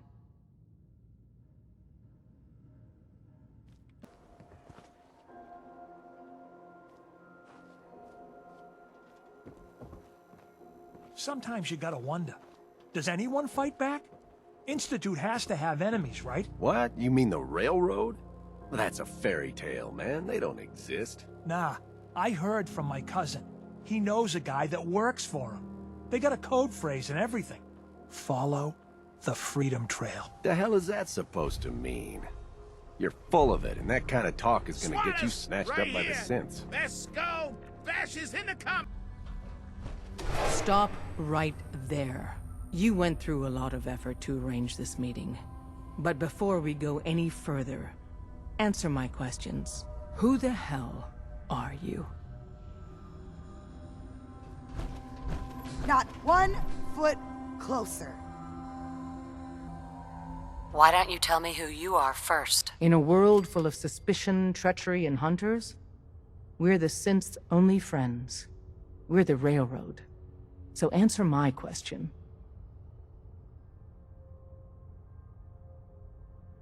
I followed the Freedom Trail looking for the Railroad. I'm not your enemy. If that's true, you have nothing to fear. Who told you how to contact us?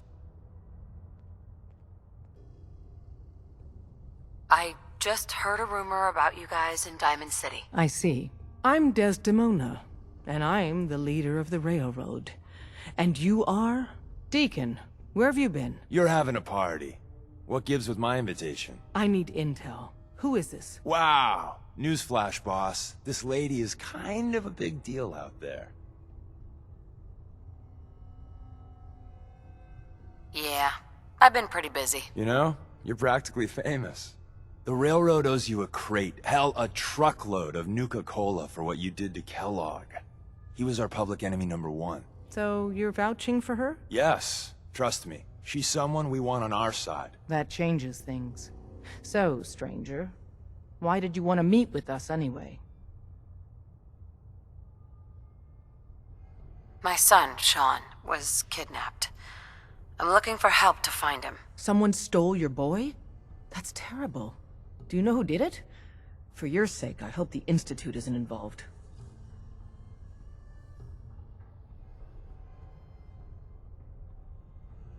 Kellogg kidnapped him. Well, you got your revenge.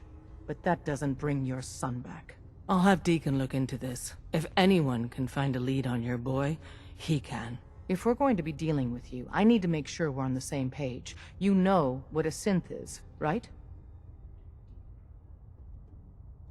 Yeah, I know all about them. Good. The Institute treats synths as property, as tools. Aren't synths just machines? And machines are tools. They started that way. But if it's impossible to tell a single difference between a synth and a human, they must be treated the same. So we seek to free the synths from their bondage. Give them a chance at a real life. I have a question. The only question that matters. Would you risk your life for your fellow man? Even if that man is a synth? Could you elaborate? Answer with your gut on this. Your heart. If you had to put yourself in danger to save a synth, would you do it?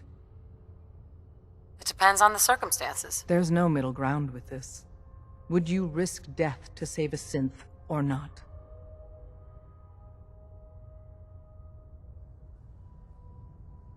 I risk my life for people every day. Makes no difference to me if it's a human or a synth. Well said. We'll do what we can to look into your missing boy. What the Institute has done to your family and others is what drives us. Normally, you're exactly the type of person we try and recruit. But right now, we don't have the time to train up a new agent. There are, however, other valuable ways you can contribute. And in turn, we can help you. See Deacon for details. You're free to go. Desdemona. I have a report here. It reads more like a comic book. Apparently, one hell of a fight took place at Green Tech Genetics.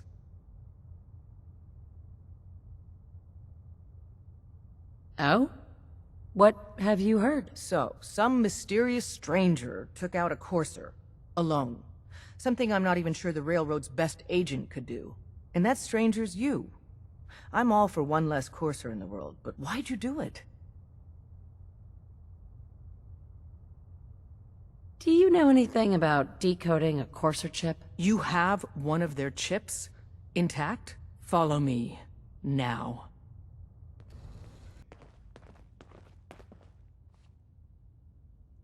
Hey, Des. You need something? Tom, our visitor here has a courser chip. Whoa! For real? Oh man, it's been ages! Right. Some ground rules. Tom can get you the code, but once he's done, we get the courser chip.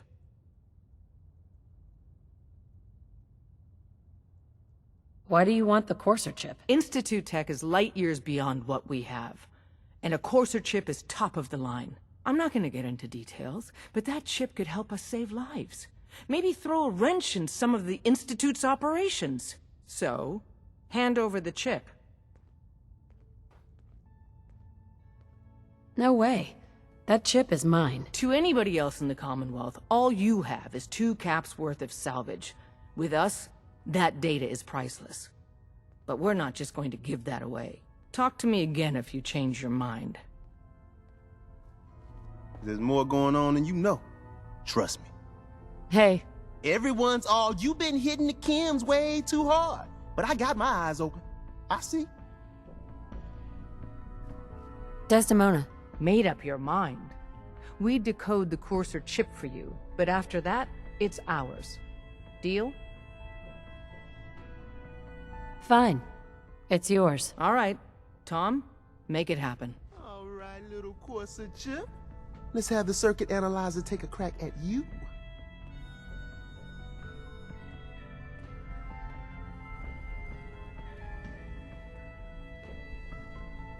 We're in.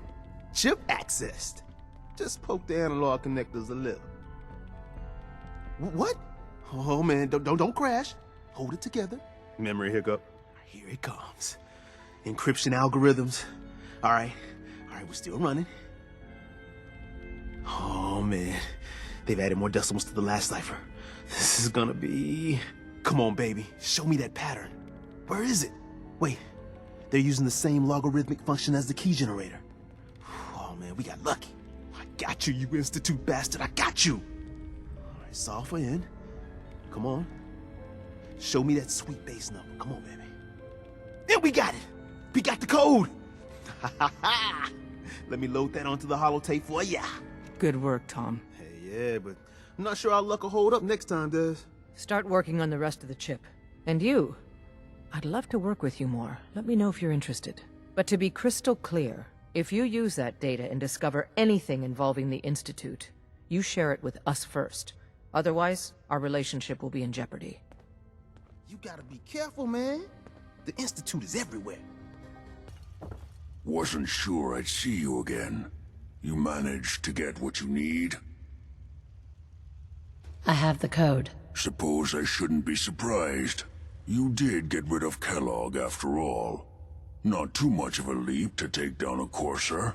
How'd you manage to get it decoded? The railroad helped me. Oh God, those kooks. I would have expected they'd be too busy trying to liberate vending machines or setting computer terminals free or... Sorry. They just have something of a reputation. You're not the only one who's been busy.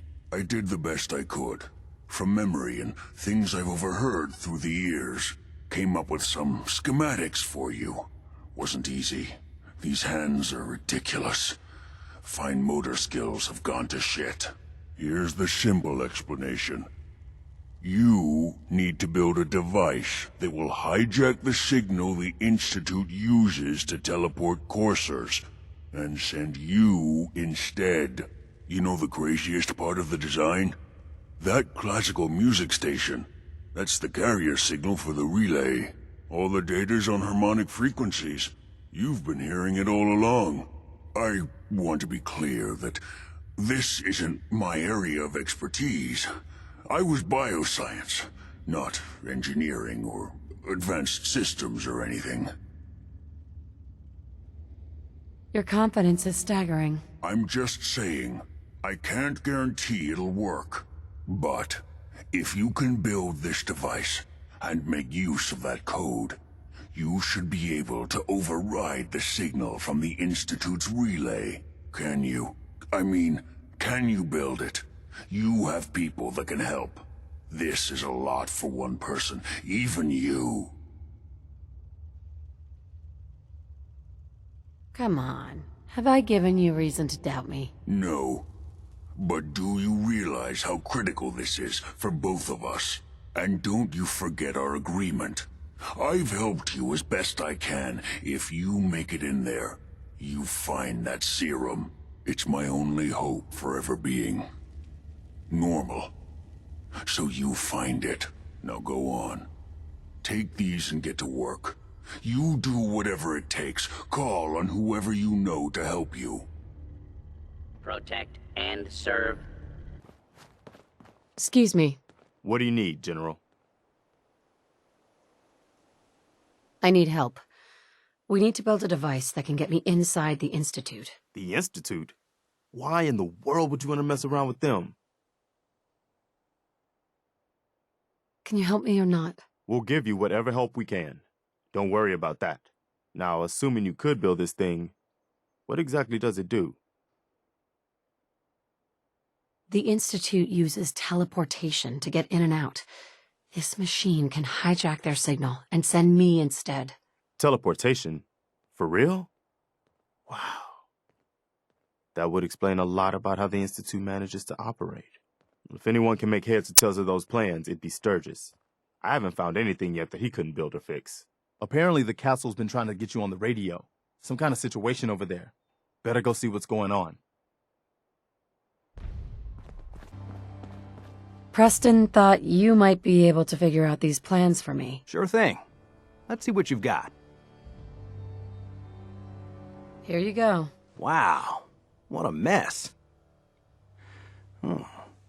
Looks like, encrypted RF transmissions. Okay, so that gets routed through...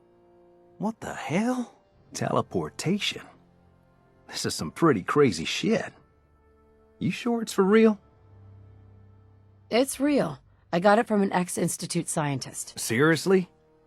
I didn't know you could be an ex-Institute anything and still be breathing. Anyway, the eggheads never think about the nuts and bolts of actually making something work. But, looks like it's all here. Yeah, I'm gonna need some time to study this thing. The handwriting's pretty hard to make out. But, you can get started on what he calls a stabilized reflector platform. It'll need some pretty high-grade metals, but it's basically not that different than the lining of a jet engine or something like that. Good work, Sturgis. Well, don't thank me yet. I think I got the gist of it, but it's gonna take some time to work out the details of some of the hairier sections. Here's a list of what you'll need for the first piece. I'm pretty sure we've got all that at Sanctuary, if you want to build it there. While you're working on that, I'll get busy figuring out how to actually build the rest of this thing. Keep in mind, I can already see this is gonna take a crazy amount of juice. Like if you had a spare nuclear reactor handy, we could probably use it. And it's going to be big. So find a nice open building site with lots of power available. Everything looks good on my end. You ready to see if this thing actually works?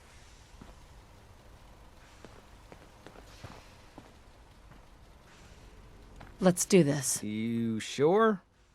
Okay. Your part is simple. Just step onto the platform. I'll start scanning for an Institute signal to lock onto. Then, I fire her up and we see what happens. Just get on the platform. I'll do the rest. Okay, hold real still. I don't want any corruption of the molecular beam. Oh yeah, by the way, I figured this was a golden opportunity to find out as much as we can about the Institute and what they're up to. Yeah, this holotape's all set with a program that will scan their network and download anything it finds. Uh-oh. Yeah, we better hurry. And don't worry about that tubing wiggling around. It's, just there for decoration. Okay. Scanning for the Institute signal. Tracking RF. And... got it. Hold on to your butt.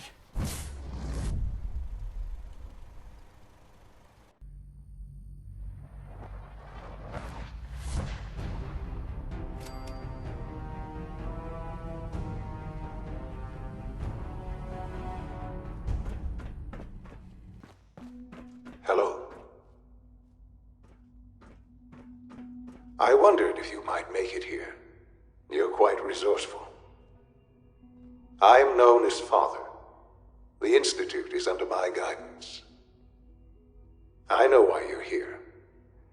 I'd like to discuss things with you face to face. Please, step into the elevator.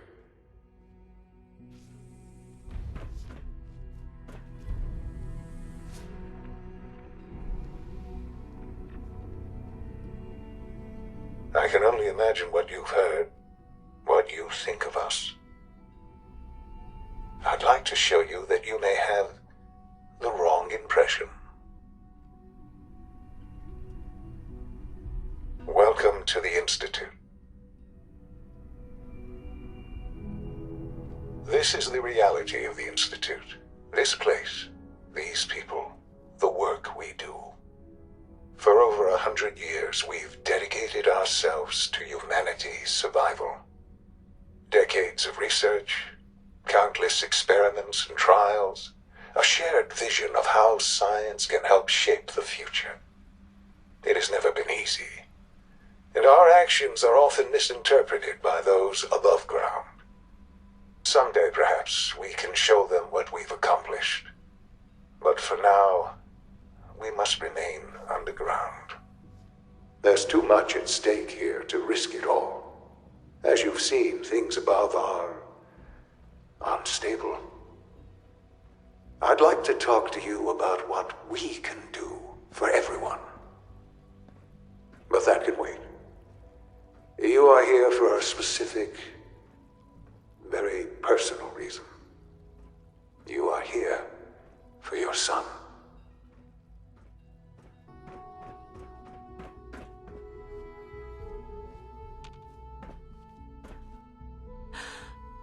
Sean?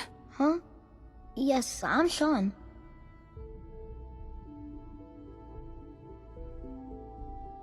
Sean? Is that really you? Who are you?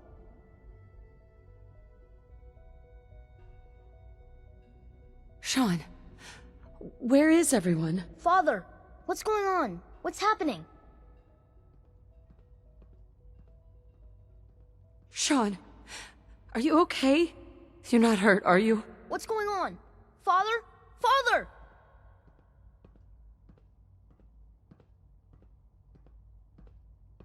Sean, honey? What do you want me to do? I don't know you. Go away! Father! Father, help me! There's someone here! Help me! Sean, please. Calm down. I'll get you out of there! Father? Father, help me! She's trying to take me! Father? Father, help me! Sean.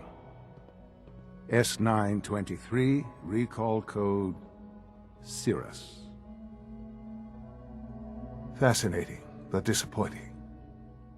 The child's responses were not at all what I anticipated. He's a prototype, you understand.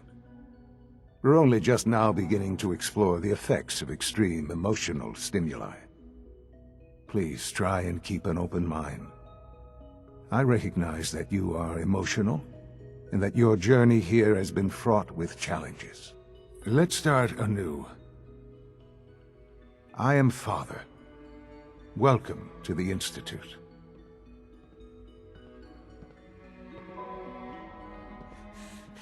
Give me Sean. The real Sean. Right now! I know. I know. You've gone to such lengths to find him. God. All we're missing are the teacups and the white rabbit. Ah, levity. Excellent. A sure sign that you adapt quickly to stressful environments. But I need you to realize that this situation is far more complicated than you could have imagined. You have traveled very far, and suffered a great deal to find your son. Well, your tenacity and dedication have been rewarded. It's good to finally meet you, after all this time. It's me. I am Sean. I am your son. How is that even possible? I know this is a lot to take in. In the Vault, you had no concept of the passage of time. You were released from your pod and went searching for the son you'd lost. But then you learned that your son was no longer an infant, but a 10-year-old boy. You believed that 10 years had passed. Is it really so hard to accept that it was not 10, but 60 years? That is the reality, and here I am, raised by the Institute, and now its leader. But why? Why take a child? Why take you? Ah, now that's the question, isn't it? Why me? At that time, the year 2227, the Institute had made great strides in synth production. But it was never enough. Scientific curiosity and the goal of perfection drove them ever onward. What they wanted was the perfect machine. So they followed the best example thus far. The human being. Walking, talking, fully articulate, capable of anything.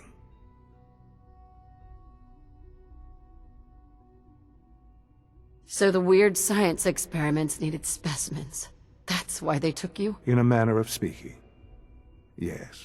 The Institute endeavored to create synthetic organics. The most logical starting point, of course, was human DNA. Plenty of that was available, of course. But it had all become corrupted. In this wasteland, radiation affected everyone. Even in their attempts to shield themselves from the world above, members of the Institute had been exposed. Another source was necessary. But then the Institute found me, after discovering records from Vault 111. An infant, frozen in time, protected from the radiation-induced mutations that had crept into every other human cell in the Commonwealth. I was exactly what they needed. And so it was my DNA that became the basis of the synthetic organics used to create every human-like synth you see today. I am their father. Through science, we are family. The synths, me, and you.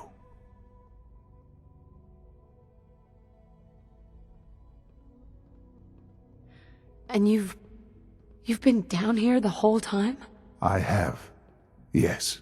I know you must have questions. Please. Anything I can do to help you understand.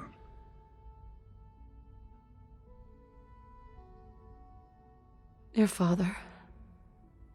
He never got to see you grow up. Yes. What happened to him was... I've gone over the records of the incident, of course. It seems what happened to him was an unfortunate bit of collateral damage. For many years, I never questioned who my parents were. I accepted my situation, and that was that. With old age comes regret. And asking what if more often. But what matters now is that you and I have a chance to begin again. What else can I say to ease your mind? Kellogg. He worked for you? Kellogg. He was an Institute asset long before I arrived here. It wasn't until I became director that I learned of all the things he'd done. What kind of man he was. You knew the man was a psychopath, but you used him anyway? Would you have preferred that I turned him loose on the Commonwealth? At least keeping him on a short leash kept the collateral damage to a minimum. The Institute took advantage of Kellogg's vicious nature. I will freely admit that. Institute technology prolonged his life, and his usefulness far beyond any normal human lifespan. He never failed the Institute, but his cruelty became more apparent with every completed objective. I won't lie. It's no coincidence your path crossed his. It seemed a fitting way to allow you, us, to have some amount of revenge. What else can I say to ease your mind? So, you're in charge of the Institute? I am the acting director, yes. I spent decades working to reach this point. It's a responsibility I take very seriously. The Institute. It's important. It really is humanity's best hope for the future, no matter what those above ground might think of us.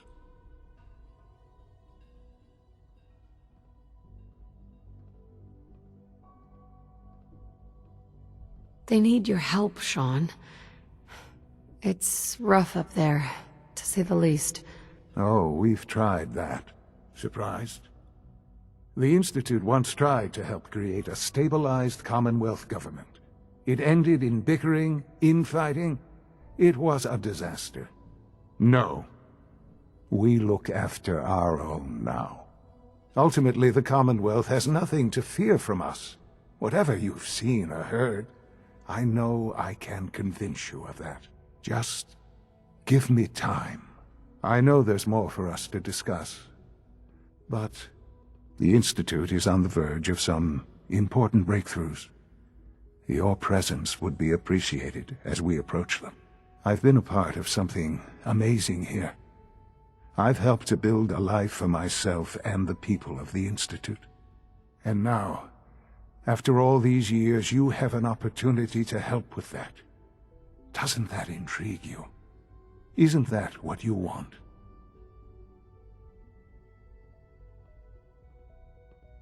Yes, that's what I want. I know.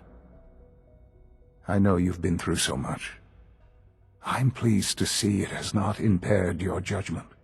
Forgive me. I'd assume that after everything I'm sure you've seen above ground, you would be more than a bit biased against us. There is much to be done.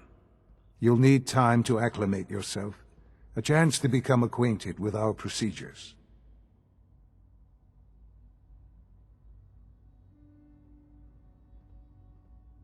I'll do whatever it takes. It's worth it. I am glad to hear that. The Institute is now your home, as much as it is mine. Please take some time, get to know it. Meet the people you'll be working with. You'll want to introduce yourself to the division heads. Dr. Fillmore in Facilities, Dr. Ayo in SRB, Dr. Holdren in Bioscience, and finally Dr. Lee in Advanced Systems. They've all been notified of your arrival, of course. Meet them, and then we'll discuss what comes next. Sean, about this synth. You mean the child? It's a fascinating project, really. There are issues to be solved, of course, but we've made remarkable progress.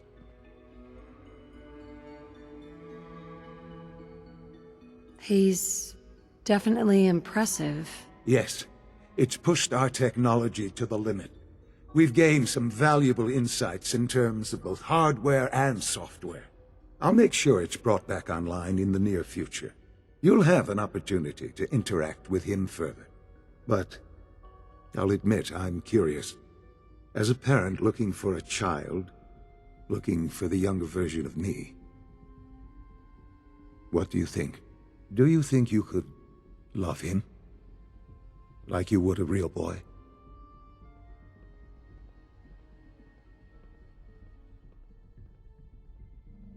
I don't need a synth. I found the real Sean. Yes, but not the Sean you were looking for. In some ways, the synth is far closer to what you expected. I wouldn't claim to know everything you're feeling, but if in some small way the boy's presence can help, I hope you'll keep an open mind. Almost done. Just need to tighten up this primary drive servo. That's the third primary drive breakdown this month. As far as I'm concerned, the phase-out on these older models can't come soon enough. Oh, I don't know. Most of them have lasted long past their projected lifespans. If you ask me, they were built pretty well. I can't argue with that.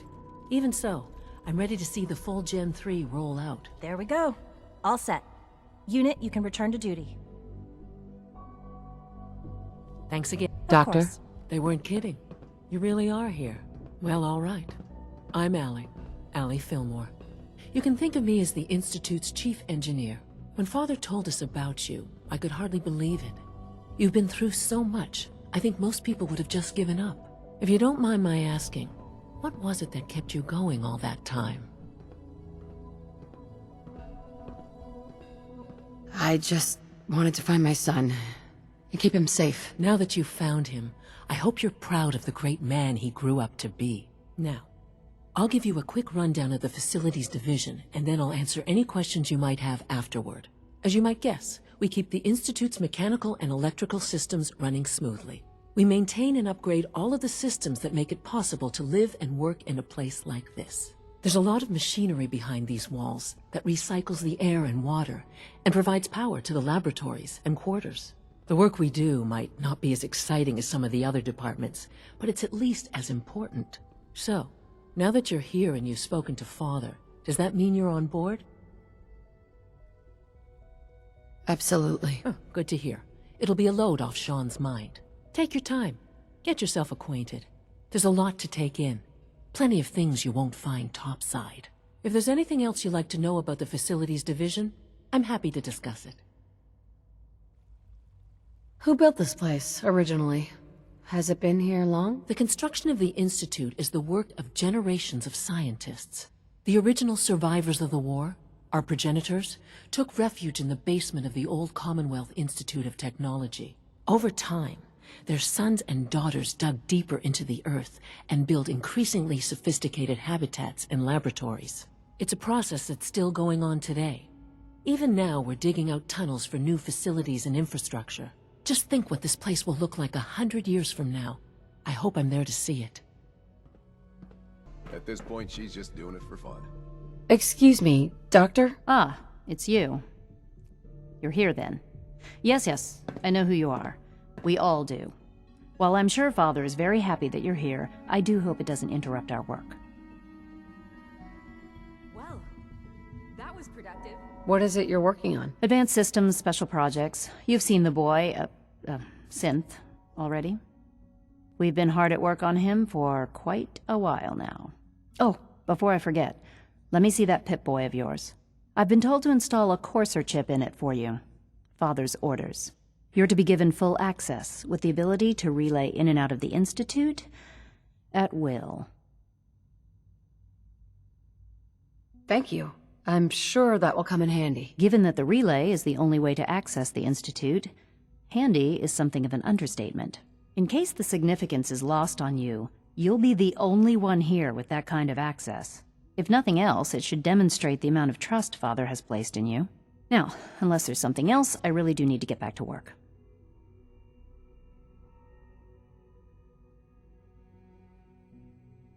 Is everything okay, Dr. Lee? You seem pretty tense. Yes, things are... It's fine. I'm sorry, I don't socialize much. I prefer to focus on my work. Hi, Doc. So, here you are. Justin Ao, Acting Director of the Synth Retention Bureau. I'll be upfront with you. We're going to be keeping a close eye on you for the near future. Despite your relation to Father, you're a bit of an unknown quantity. I'm sure you understand. There won't be any issues, will there? Why? Don't you trust me? I'll be honest. You're an outsider. The first outsider to be allowed access to the Institute in quite a long time, in fact. There's little precedent for this situation, so it's only natural to take extra precautions, It's nothing personal, I assure you. Now, Father has asked that I provide you with a brief overview of the Synth Retention Bureau. Our primary responsibility is the recovery of escaped synths that are hiding among the human population on the surface. Why would synths want to escape? Synths do not want. They might look like human beings, but they're machines. As to why they're escaping? That matter is currently under investigation. Our main instrument is the Courser, a third-generation synth assigned to operate on the surface. Coursers hunt down and reclaim synths that have escaped the Institute. They are highly self-sufficient, trained in combat, infiltration, and tracking. In a word, our Coursers are relentless. But I gather you know all this, since you've encountered one already. In fact, I'd very much like to know how you defeated it. I'm no stranger to combat. Even so, a Courser should be more than a match for any single combatant. I suppose I'll have to ask robotics to perform detailed diagnostics on the entire production run. As if we don't have enough problems. Now, unless you need something else, I'll get back to work.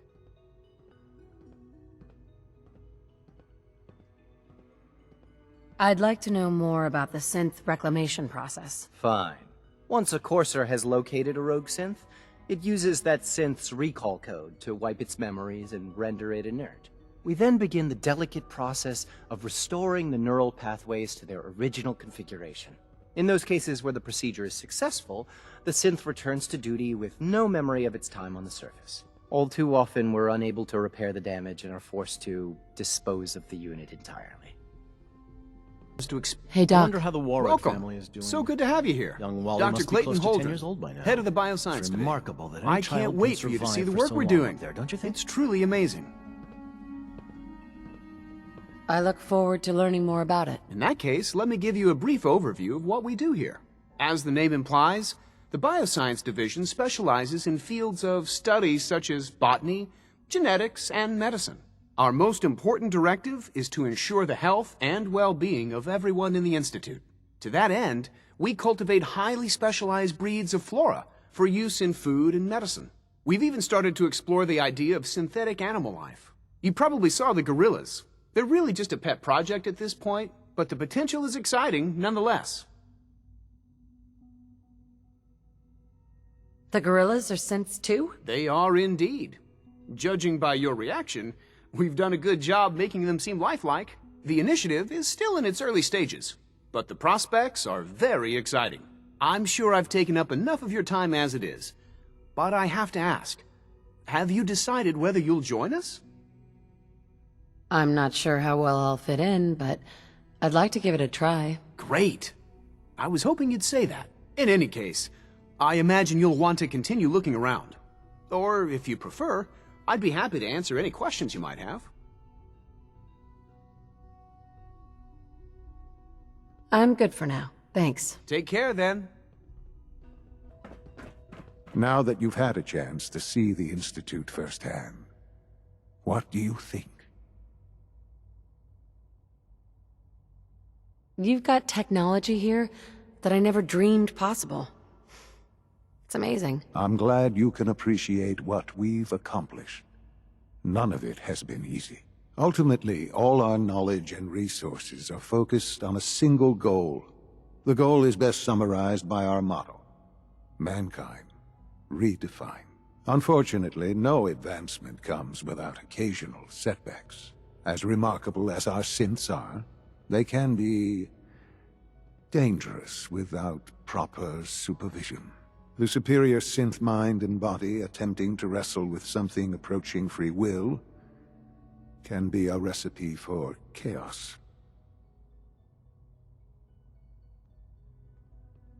What do you mean by proper supervision? I mean that while they are here in the Institute, fulfilling the purpose for which they were designed, our synths perform admirably. As you're about to see, however, they can become unpredictable when set loose. A rogue synth has taken over the Raider gang at Libertalia. His memories have been erased, and his identity altered. He believes he's a man named Gabriel. Under his leadership, the Raiders have taken many innocent lives. I've dispatched a courser to Libertalia. I'd like you to join him and reclaim that synth.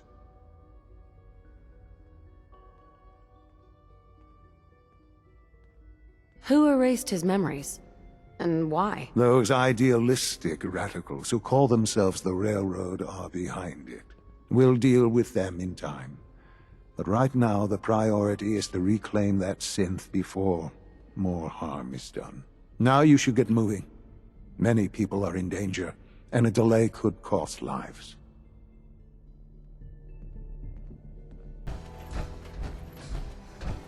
I'm ready to move in, ma'am. You must be the courser I'm supposed to meet. Yes, ma'am. Designation X688. I've already neutralized the perimeter guard. Just give the word, and we can start the assault on the main flotilla. What do we know about this synth, Gabriel? Designation B592 is holed up in the shack on top of the upended cargo ship. He's probably got his best fighters with him, so we should plan on heavy resistance. So, are you ready to go in? I can handle these raiders on my own. I have no reason to doubt that, ma'am, but I have my orders. If you take on that synth, I'll be right there with you. A moment, ma'am. There's something important I need to tell you. What is it? I'm going to give you B592's reset code. If he hears the code phrase, it'll reset his cognitive processes and make him docile. You'll need to say B592 initialize factory reset, followed by the authorization code Gamma 71 Epsilon. Once he's shut down, I can transport him safely back to the Institute.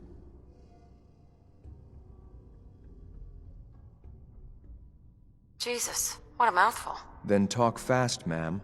Just make sure you get it right. That's all, ma'am. Ready when you are. Well Judging done. by your gear, I'm Very gonna guess you two are agents of the Just Institute. like me. So, made it to the Tell top. me. Is the Institute so desperate for resources that it's stealing plunder from honest, hard-working Commonwealth gangs?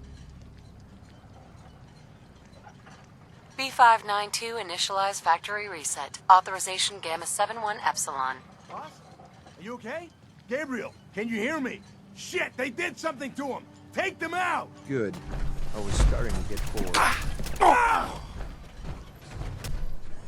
Nice work, ma'am. I'll take the synth back. This is X688, ready to relay with reclaimed synth B592. I'm glad to see you return safely. I know the task was difficult, but I needed you to see firsthand how dangerous a rogue synth can be.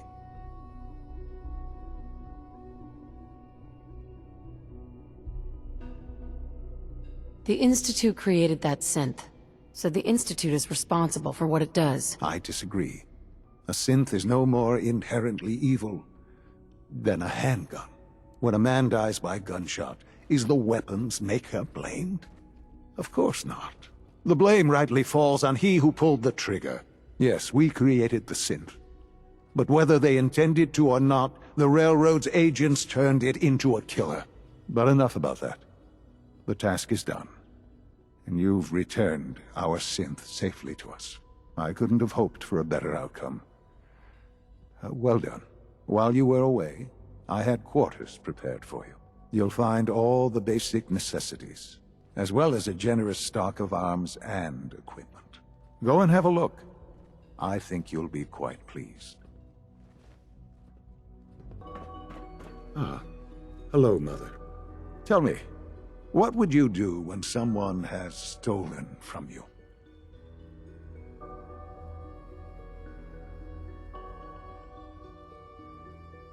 That's a loaded question. What's been stolen from you? Institute property is not often taken from us. We cannot react lightly when it happens. The group that calls themselves the Railroad have acquired several synths from the Institute. Synths that had gone missing in recent months. They no doubt mean to free these synths, in their delusion that synths are somehow sentient beings. You've been in contact with the Railroad, so you're aware of their misguided beliefs.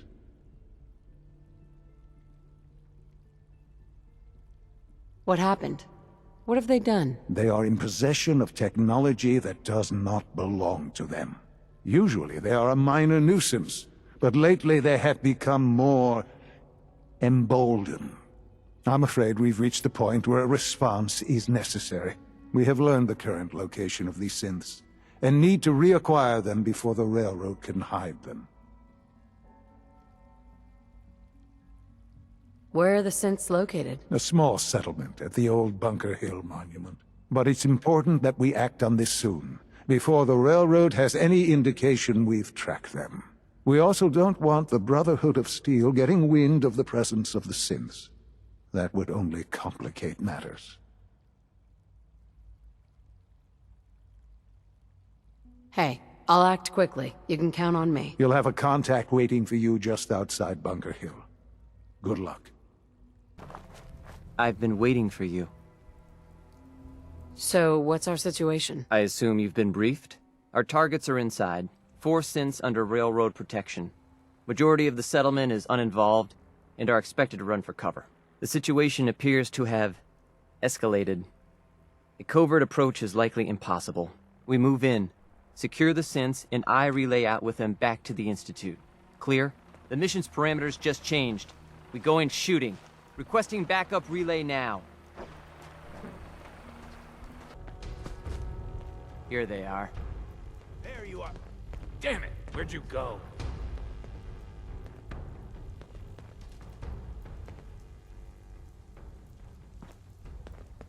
Hey, Synth. We must proceed with the mission. I've been looking for you. No, I've got money. It's yours if you let me go. F633. Initiate reset. Authorization code Delta 62 Arcus. All right, Synth. Please. C322. Initiate reset. Authorization code Gamma 49 Typhoon.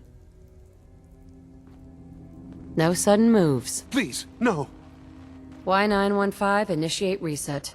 Authorization code Beta 77 Tempest. You there, Synth. Come on, please. Just don't. B257. Initiate reset. Authorization code Theta 93 Stratus. That's all of them. Objective complete. Return to the town. Make sure all hostiles have been eliminated. I will relay the synths back to the Institute. Report to Father upon your return, and good work.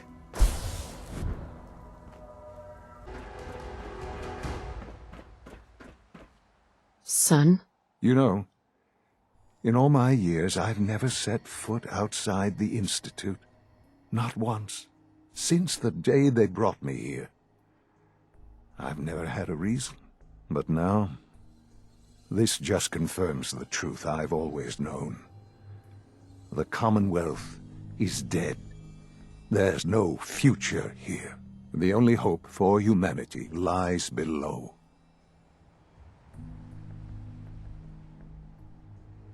So why come out here? To put things in perspective, I suppose.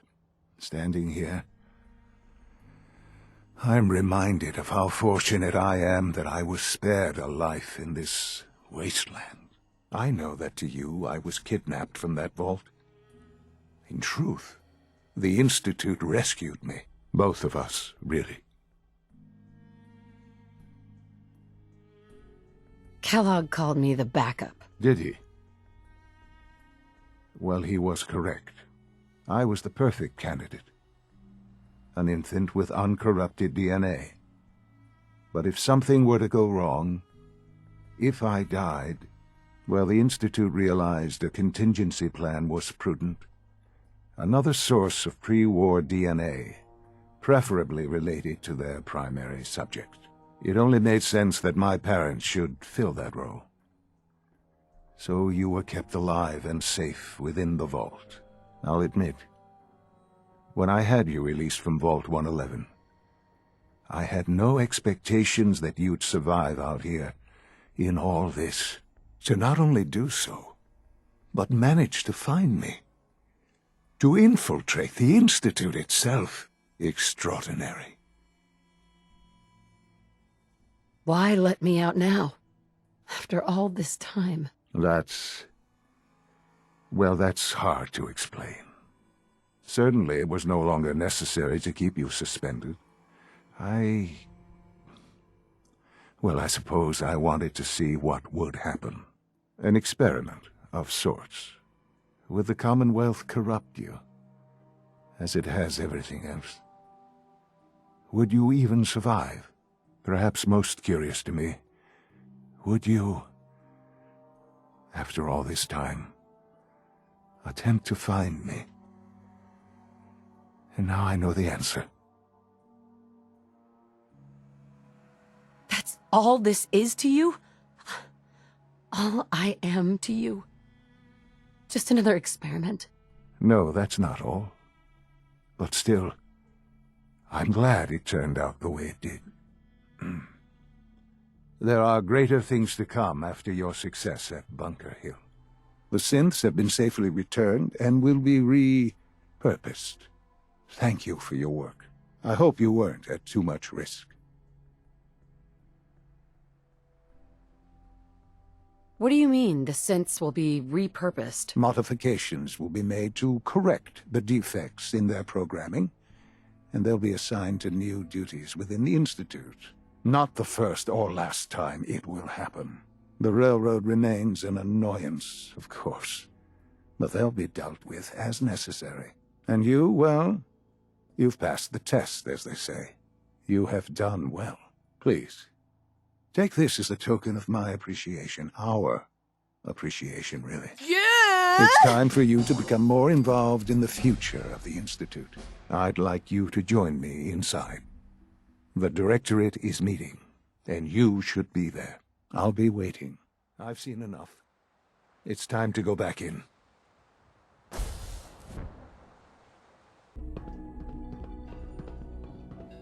Good, we're all here. I think it's time we begin. Sir, excuse me, but what exactly is she doing here? I will address that issue. But there are other subjects that require our attention first. The level of unrest in the Commonwealth continues to rise, as we're all aware. Your report. All Institute facilities remain completely secure with the exception of one notable breach. Otherwise, internally things are as tight as they've ever been. Dr. Ayo has been keeping an eye on things topside. Yes, Watchers show no additional threats beyond those previously identified. We're still monitoring the increased activity around Fort Independence, but there are no immediate signs we should be concerned. Boston International Airport remains occupied, with Brotherhood presence noted at several other points throughout the Commonwealth. Intelligence suggests that this railroad continues to operate and is becoming more ambitious. SRB agents are monitoring all known situations, sir. Very good, thank you. It's clear that our safety needs to be the primary concern going forward. To that end, where are we on Phase 3? Sir, are you sure this is the time to be discussing it? Given, well, considering all parties present? Ah, yes, that's true. Have you heard anything about Phase 3? What's Phase 3? It's very important to us. Power is, as I'm sure you've seen above ground, a very valuable commodity. I'm not talking about some abstract concept of control. I mean real, tangible power. The kind that keeps the lights on. With every advance the Institute makes, our need for raw power increases. Many compromises and sacrifices have been made over the years to allow progress to continue. What kind of compromises? We have at times had to rely on drawing power from above-ground installations. It risks personnel and equipment, but no longer. Phase 3 is simply the activation of a nuclear reactor that can provide enough power to the Institute now and forever. It will ensure not just our survival, but our prosperity. Sounds like an important step. That's an understatement. The reactor is close to ready, but recent tests have determined we have a few tasks ahead of us. Thus, we come to Phase 3, and to how you will help. Sir. Yes, Dr. Ayo. Previously, we would rely on Kellogg for above-ground operations, yes? Well, he is gone. While I am not overly fond of putting my own mother in harm's way, she has proven more than capable of handling herself. Yes, but... This is not a matter for debate. Now, there is one more subject that requires discussion. I don't know that this is the time. Dr. Holdren, it is time. Please, as I'm sure several of you are already aware, I have been under Dr. Volkert's care for some time. I'm sorry, this is difficult for me. Our best efforts have failed. Every experimental treatment we could devise has been unsuccessful. I'm sorry to say I am dying. What? Please, Can't be serious. Everyone, please, I am sorry. This is not how I wanted to tell you, but we're running out of time.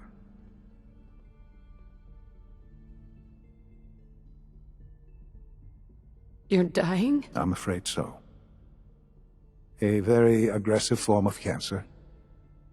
Believe me when I say we've done everything we can. We can talk more later. Right now, the future of the Institute is at stake.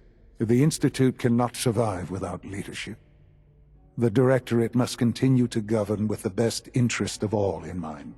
To that end, I am naming my mother as my successor. Oh, boy. You can't be serious! Really? Seems a poor choice. How can you possibly justify this? She isn't one of us. She isn't even a scientist. Ignoring your borderline, insubordinate tone, I will simply say this. The Institute has enough scientists. What it needs is a leader. I believe my mother has already proven herself more than capable in that regard. This will conclude this meeting. Thank you. Dr. Carlin's doing some amazing things with our genetically engineered crops. Our technology must seem pretty advanced by your standards. I often wonder what the Institute's founders would think of our accomplishments. I had no idea. I know this is... well, it's a lot to take in at once. I'm sorry, Mother. I hope it wasn't too presumptuous of me to put you in charge without even asking first. I can do the job. Of course you can. That's why I made the decision. There's no question that some of the Directorate and the Institute at large will need reassurances about your appointment. That's why I'd like you to take charge of this latest operation. Dr. Fillmore can fill you in on the details. There are hard decisions ahead, for all of us. But for you especially. I know that you'll do the right thing. Dr. Fillmore. Busy day for you, isn't it? Well, it's about to get busier. You're going to lead this operation, I'm told. I need some details here. I have no idea what I'm getting into. Of course, that's why we're talking. Otherwise, you'd be up top already. Recent events have upset our timetable. Getting the reactor online has become our #1 priority. It needs to be running, well, yesterday. We're going to have to cut some corners. I'm not thrilled, but it means we'll need to rely on some pre-war tech. You're going to the mass fusion building to acquire a beryllium agitator for us. Consider it done. I'll consider it done when I've got it in my hands. I'm going with you.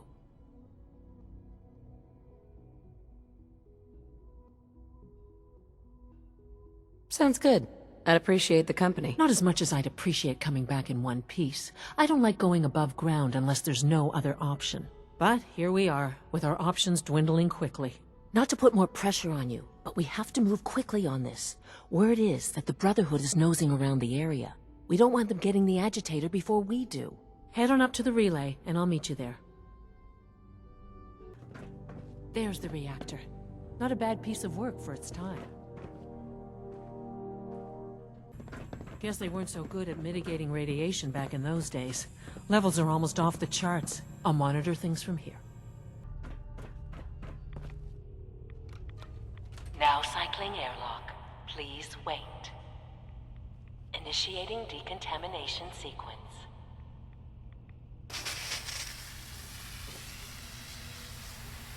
Decontamination complete. You may proceed.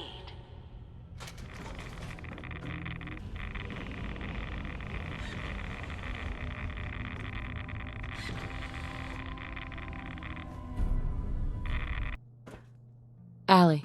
Well, all we need to do now is get out in one piece.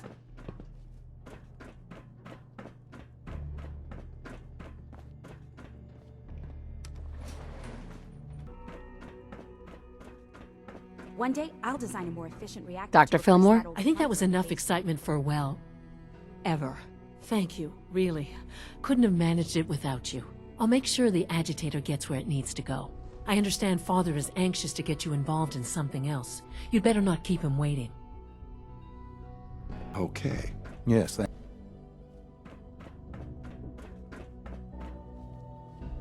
You wanted to see me? I understand mass fusion was a success, despite interference from the Brotherhood of Steel.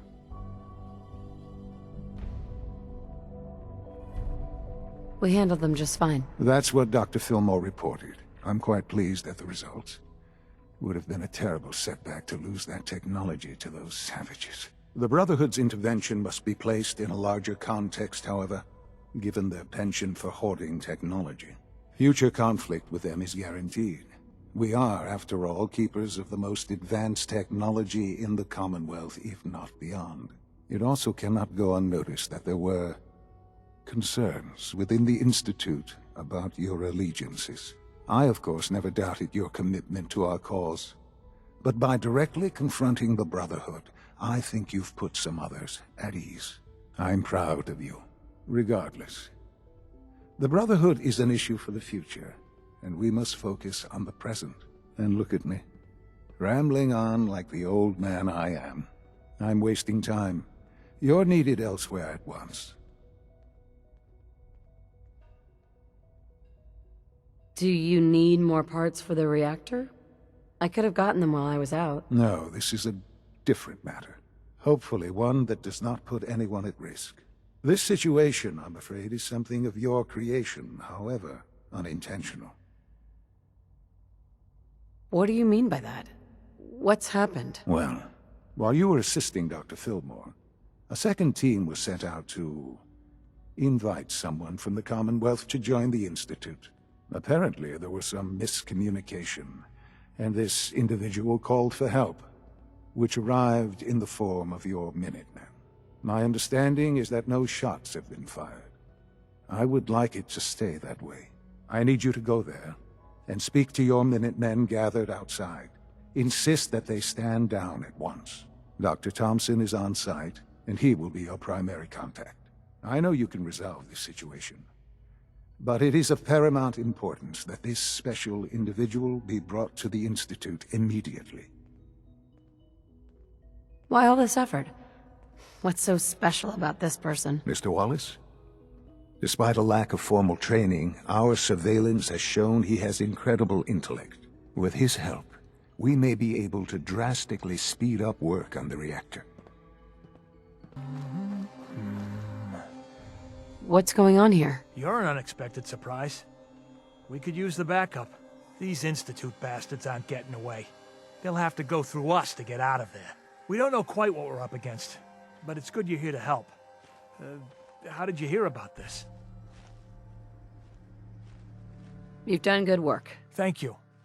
Sir, so, how do you want to play this? We thought about trying to lure him out here, since it'd be easier to kill him. But then we realized we probably ought to storm the place, to make sure they can't disappear on us. That makes sense, right? So, you want to lead the charge? What do you know about the person who lives here? Not too much. Wallace is his name. Kind of an egghead type, but real squirrely. Keeps to himself. We've checked in on him every now and then, but he didn't seem to want the company. So, we moving in or what? No one is going to do anything. Tell your men to stand down. Are you kidding me? If we don't do something now, they're gonna take that poor guy wherever it is they go, and we'll have failed. Again. Are you gonna order the attack or not? This whole thing is just a misunderstanding. This isn't a misunderstanding. You You sure you're... Look, I just want people to be safe, you know? I don't want anyone else dying or getting kidnapped or whatever. We won't start shooting or nothing. But you better get in there. And make sure you're right.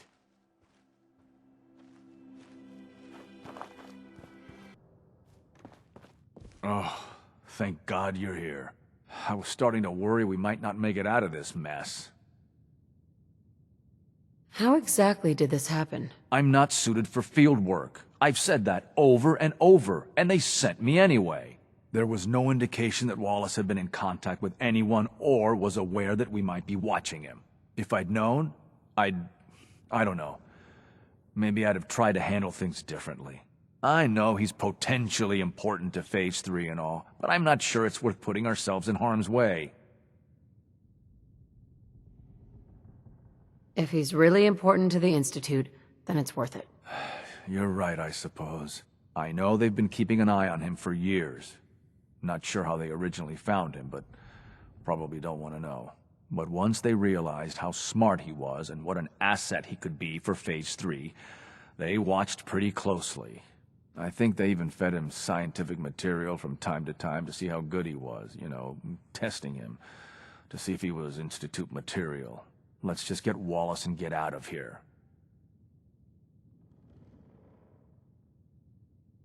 No argument from me. Let's go. Right. There's a slight problem with that. He doesn't want to go with us. I was thinking, maybe you could try and talk to him. No problem. I'm sure I can get him to see reason. I hope so. We really need him. Mr. Wallace, I'm here to talk to you. You're another one of them, aren't you? Are you a robot?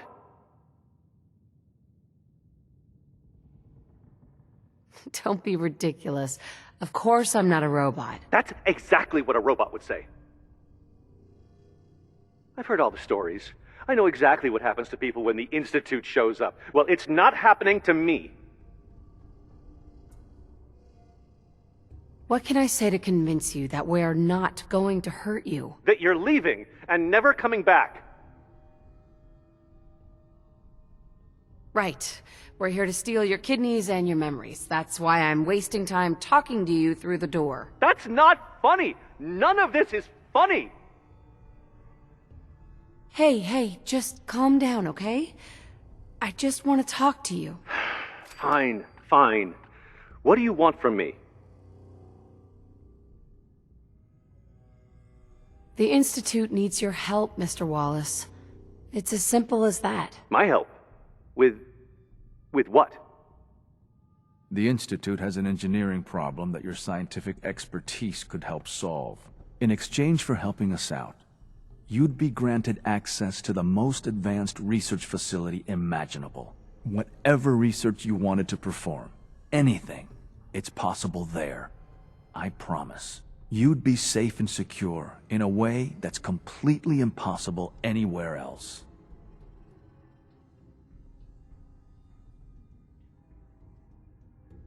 Think about your future, Wallace. This is a way to secure it. I suppose that's one way to look at it. Okay, fine. I'll go. I'm looking forward to working for you, future director. Okay. I think we've got this under control now. Thanks. Thanks for the assist. I'm here for the Institute, not for you. Right. Okay. I gotcha. I'll see you back in the Institute.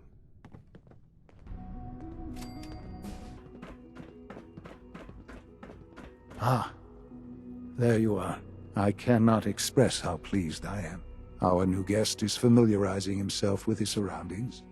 Yet he's already pointed out several inefficiencies in our methods. With his help, Phase 3 will be ready in no time.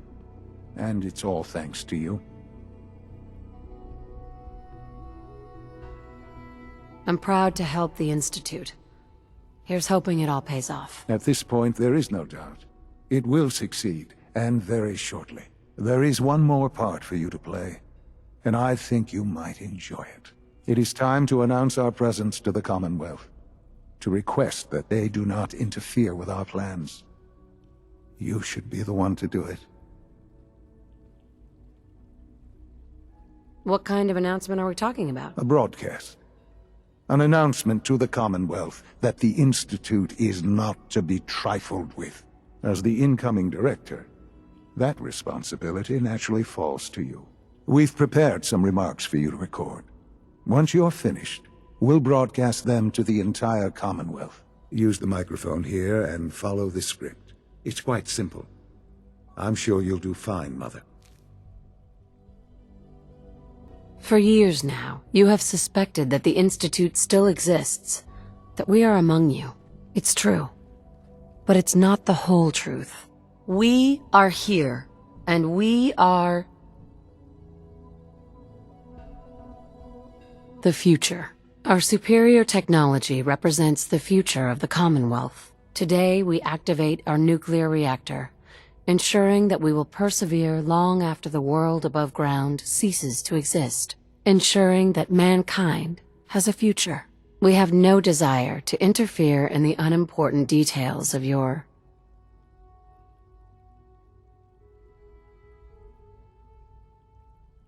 personal freedoms. We simply insist that you do not interfere with Institute operations.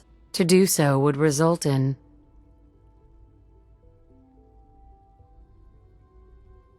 unnecessary difficulties for all parties. Rest easy.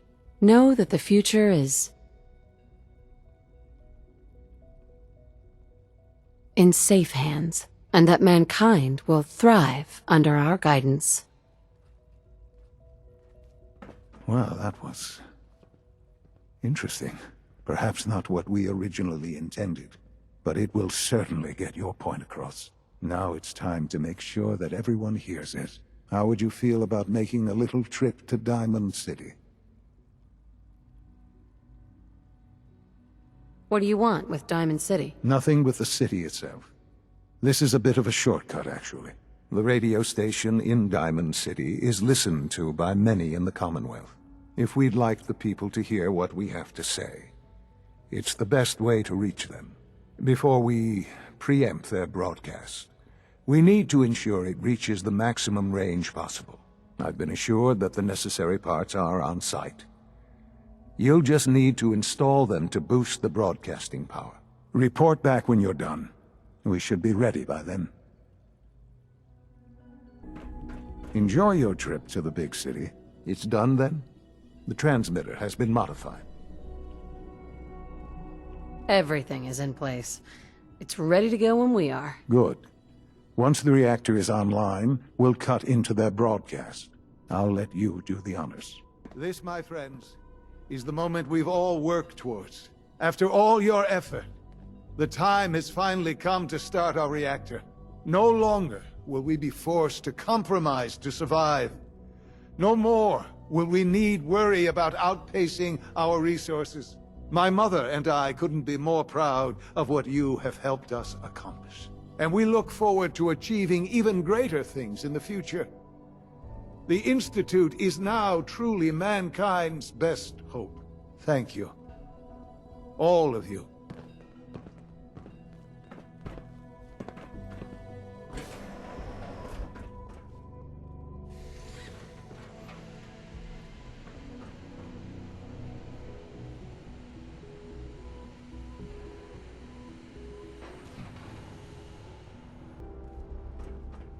Son? It's almost hard to believe.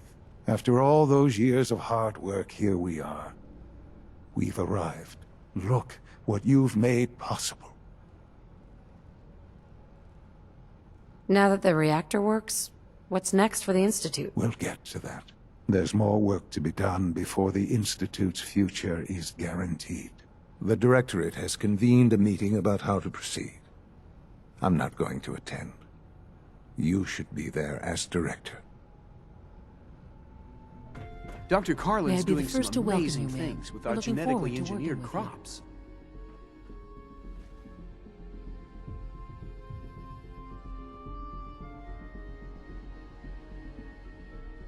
What kind of work will we be doing, exactly? Well, normally the Directorate reviews and approves research tracks for the various divisions. Today, however, we're here for a different reason. Right now, we're all here because it's finally time to stand up for ourselves. Let's not be dramatic, Justin. There's nothing dramatic about it. We're in a position to push back, to assert ourselves here. That's what we've talked about all along. To bring you up to speed, obviously there are groups in the Commonwealth that stand in opposition to the Institute's goals. With the reactor now online, we have the ability to not only expand synth production, but to project power to a much greater degree.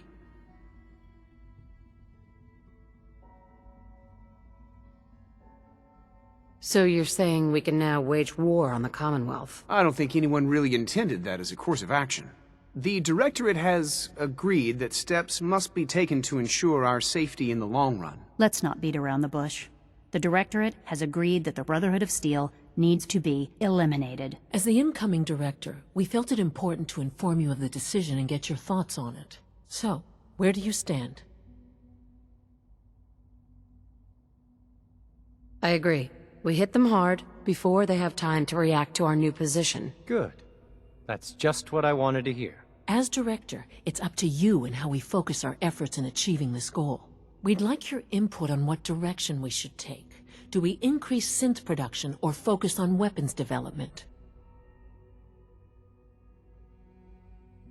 What would the results of this choice be? I'd like to make a well-informed decision. Well, If we increase synth production, we'd be able to deploy more of them to the Commonwealth to aid in our operations. Weapon development would improve the weapons we have available to us now, making our synths more effective in the field. Which would you prefer we focus on? I've seen enough to know that weapons are the key to winning wars. Let's focus on weapons development. As you wish. The advanced systems folks will get to work immediately. That's all we have for the moment. I believe Father wished to speak with you once our meeting concluded. To be frank, I don't agree with Father's decision, but I'll accept it. Ah, there you are. You've met with the Directorate. I assume they made their intentions known?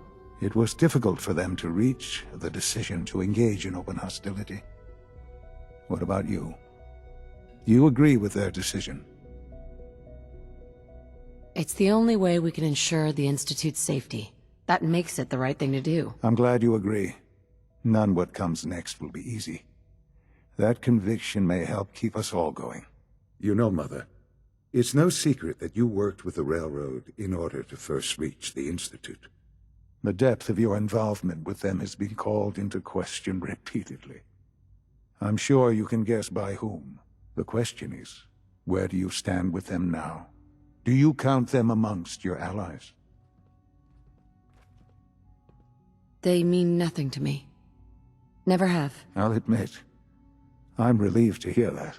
Then I certainly hope I can count on you for what needs to be done, because these fanatics cannot be allowed to continue to exist. They represent a very clear threat to the Institute. Small as they are in number, their twisted ideology ensures that they will never stop trying to strike at us.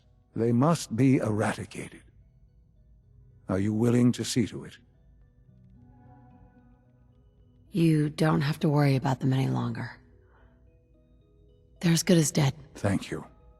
Do what needs to be done, but keep yourself safe. We've heard some very disturbing things about you. That you've been to the Institute. That you're actually working with those monsters. You're lucky we don't shoot you on sight. Who told you that? I'm not about to divulge anything sensitive to you. Get the hell out of here, and don't come back. Desdemona. Just leave.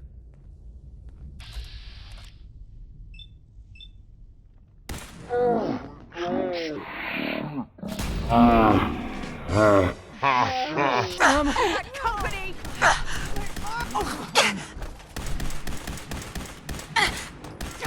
Got my arm! Hit him!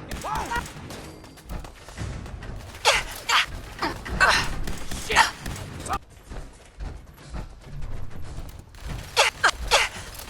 For the city! Yeah!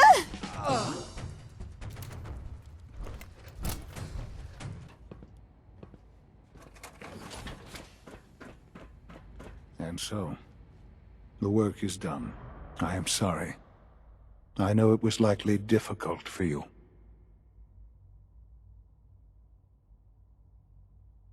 No, not a problem at all. I regret that it came to this, even if you don't.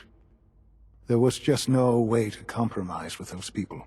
There is obviously one final threat the Institute faces.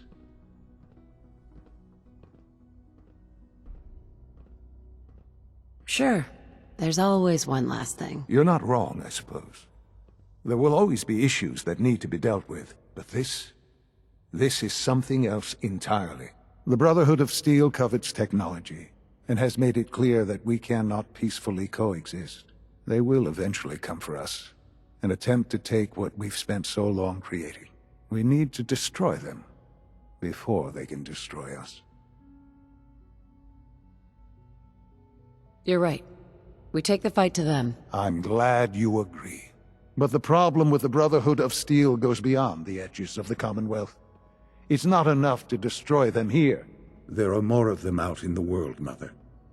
And they too will come for us.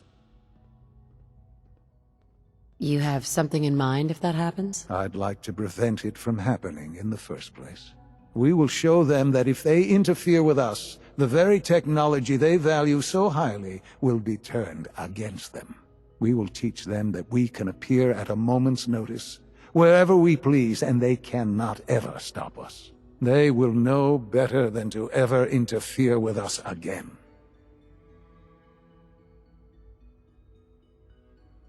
So, we're just gonna attack them? There's a plan that's a little more involved than that. Dr. Lee should be expecting you in her lab.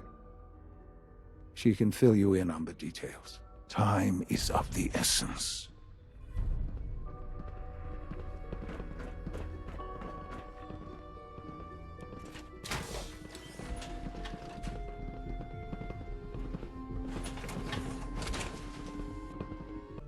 At last, we have power adequate to our needs.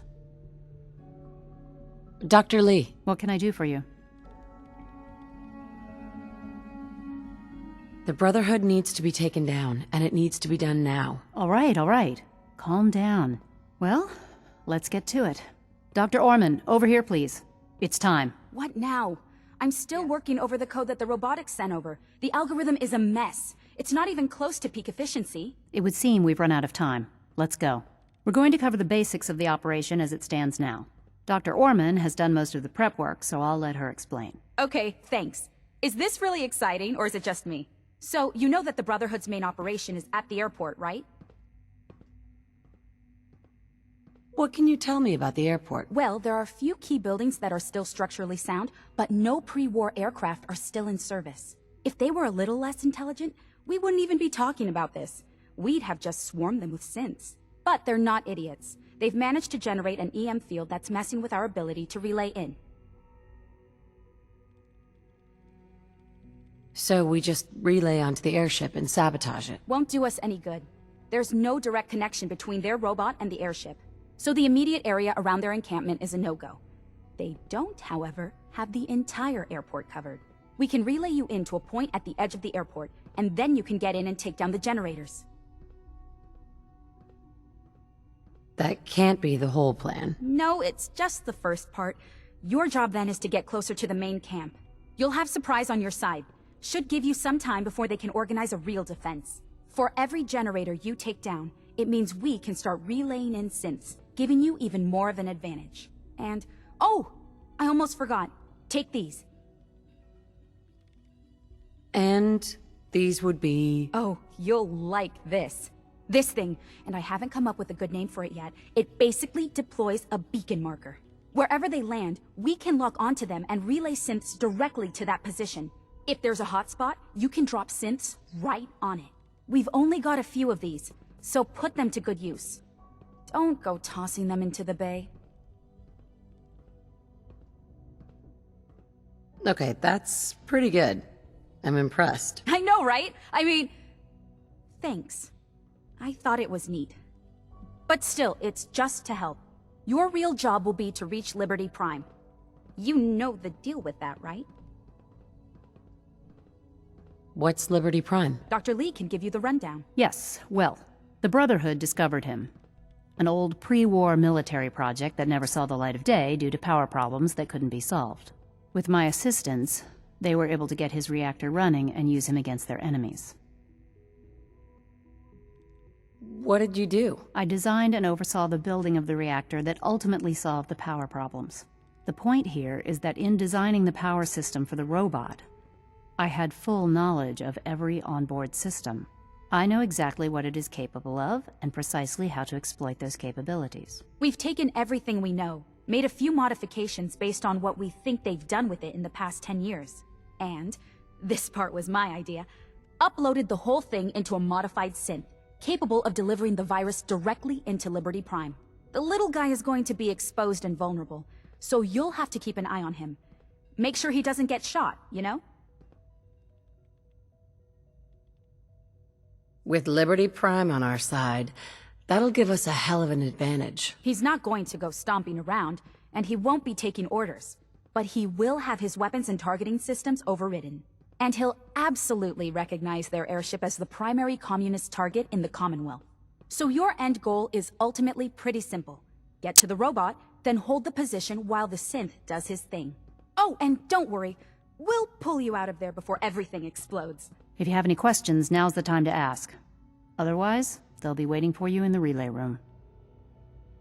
What happens to Liberty Prime after this? They'll be destroyed along with the rest of the Brotherhood. What have I got for backup? Once the generators are down, we'll be able to throw everything we've got at them. And I do mean everything. Have we got a plan B? We don't need a plan B. This will work. Anything else? No questions. Let's do this. Very well. Good luck to you. Dr. Lee might not...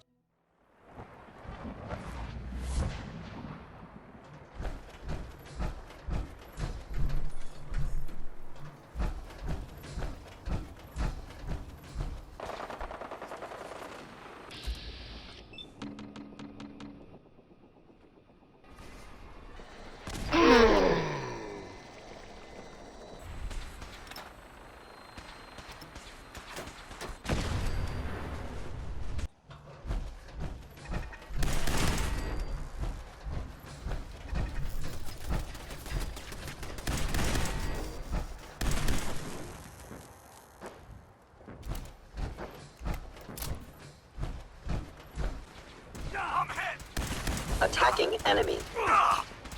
Damn it! Taking fire! Termination is Engage!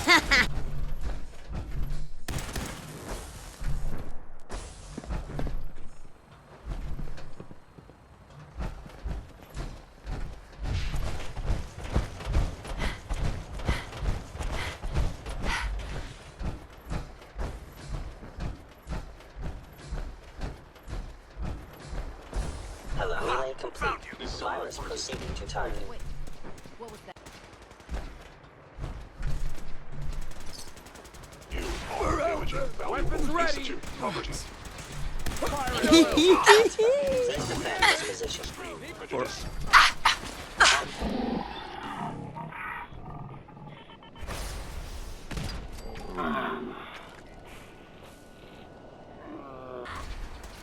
Taking fire! Critically damaged. Overriding encryption. Actuator damage. Exceed. Initiating directive 7395. Destroy all communists. Time to go, ma'am. We're relaying to a safe location.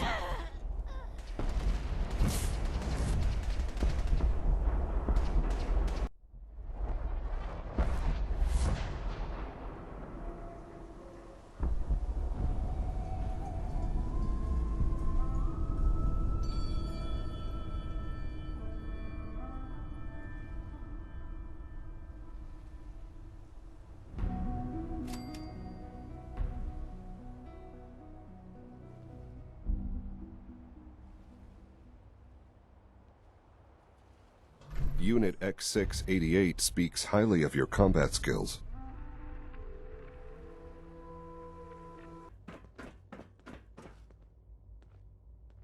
Hello, Sean. Ah. There you are. I've already heard the news. But of course you wouldn't be here if it weren't a success. I'm glad it worked, but I'm glad you're safe.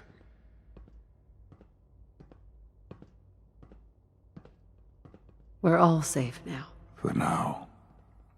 Yes, but there will always be threats. You must remain vigilant. Allie has always been loyal to the Institute, and to me. You can rely on her for help. Once I'm gone, it's all up to you.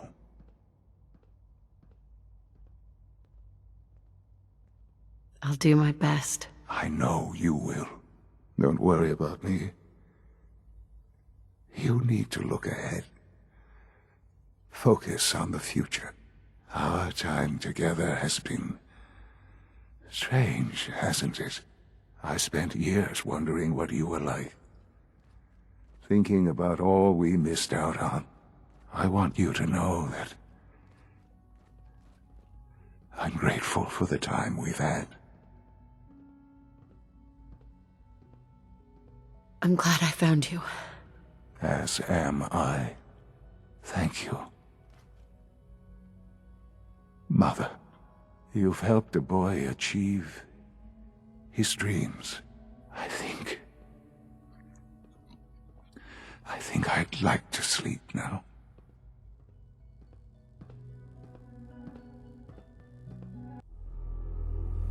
I've lost Sean. All over again. I close my eyes. I see my life before all of this. Before the bombs. Everything can change in an instant, and the future you plan for yourself shifts, whether or not you're ready. At some point, it happens to all of us. This was not the world I wanted, but it was the one I found myself in. The Commonwealth. My home. Ripped apart and put back together. I thought I hoped I could find my family. Cheat time, make us whole again, the way we were. But now I know. I know I can't go back. I know the world has changed. The road ahead will be hard. This time I'm ready. Because I know more. War never changes.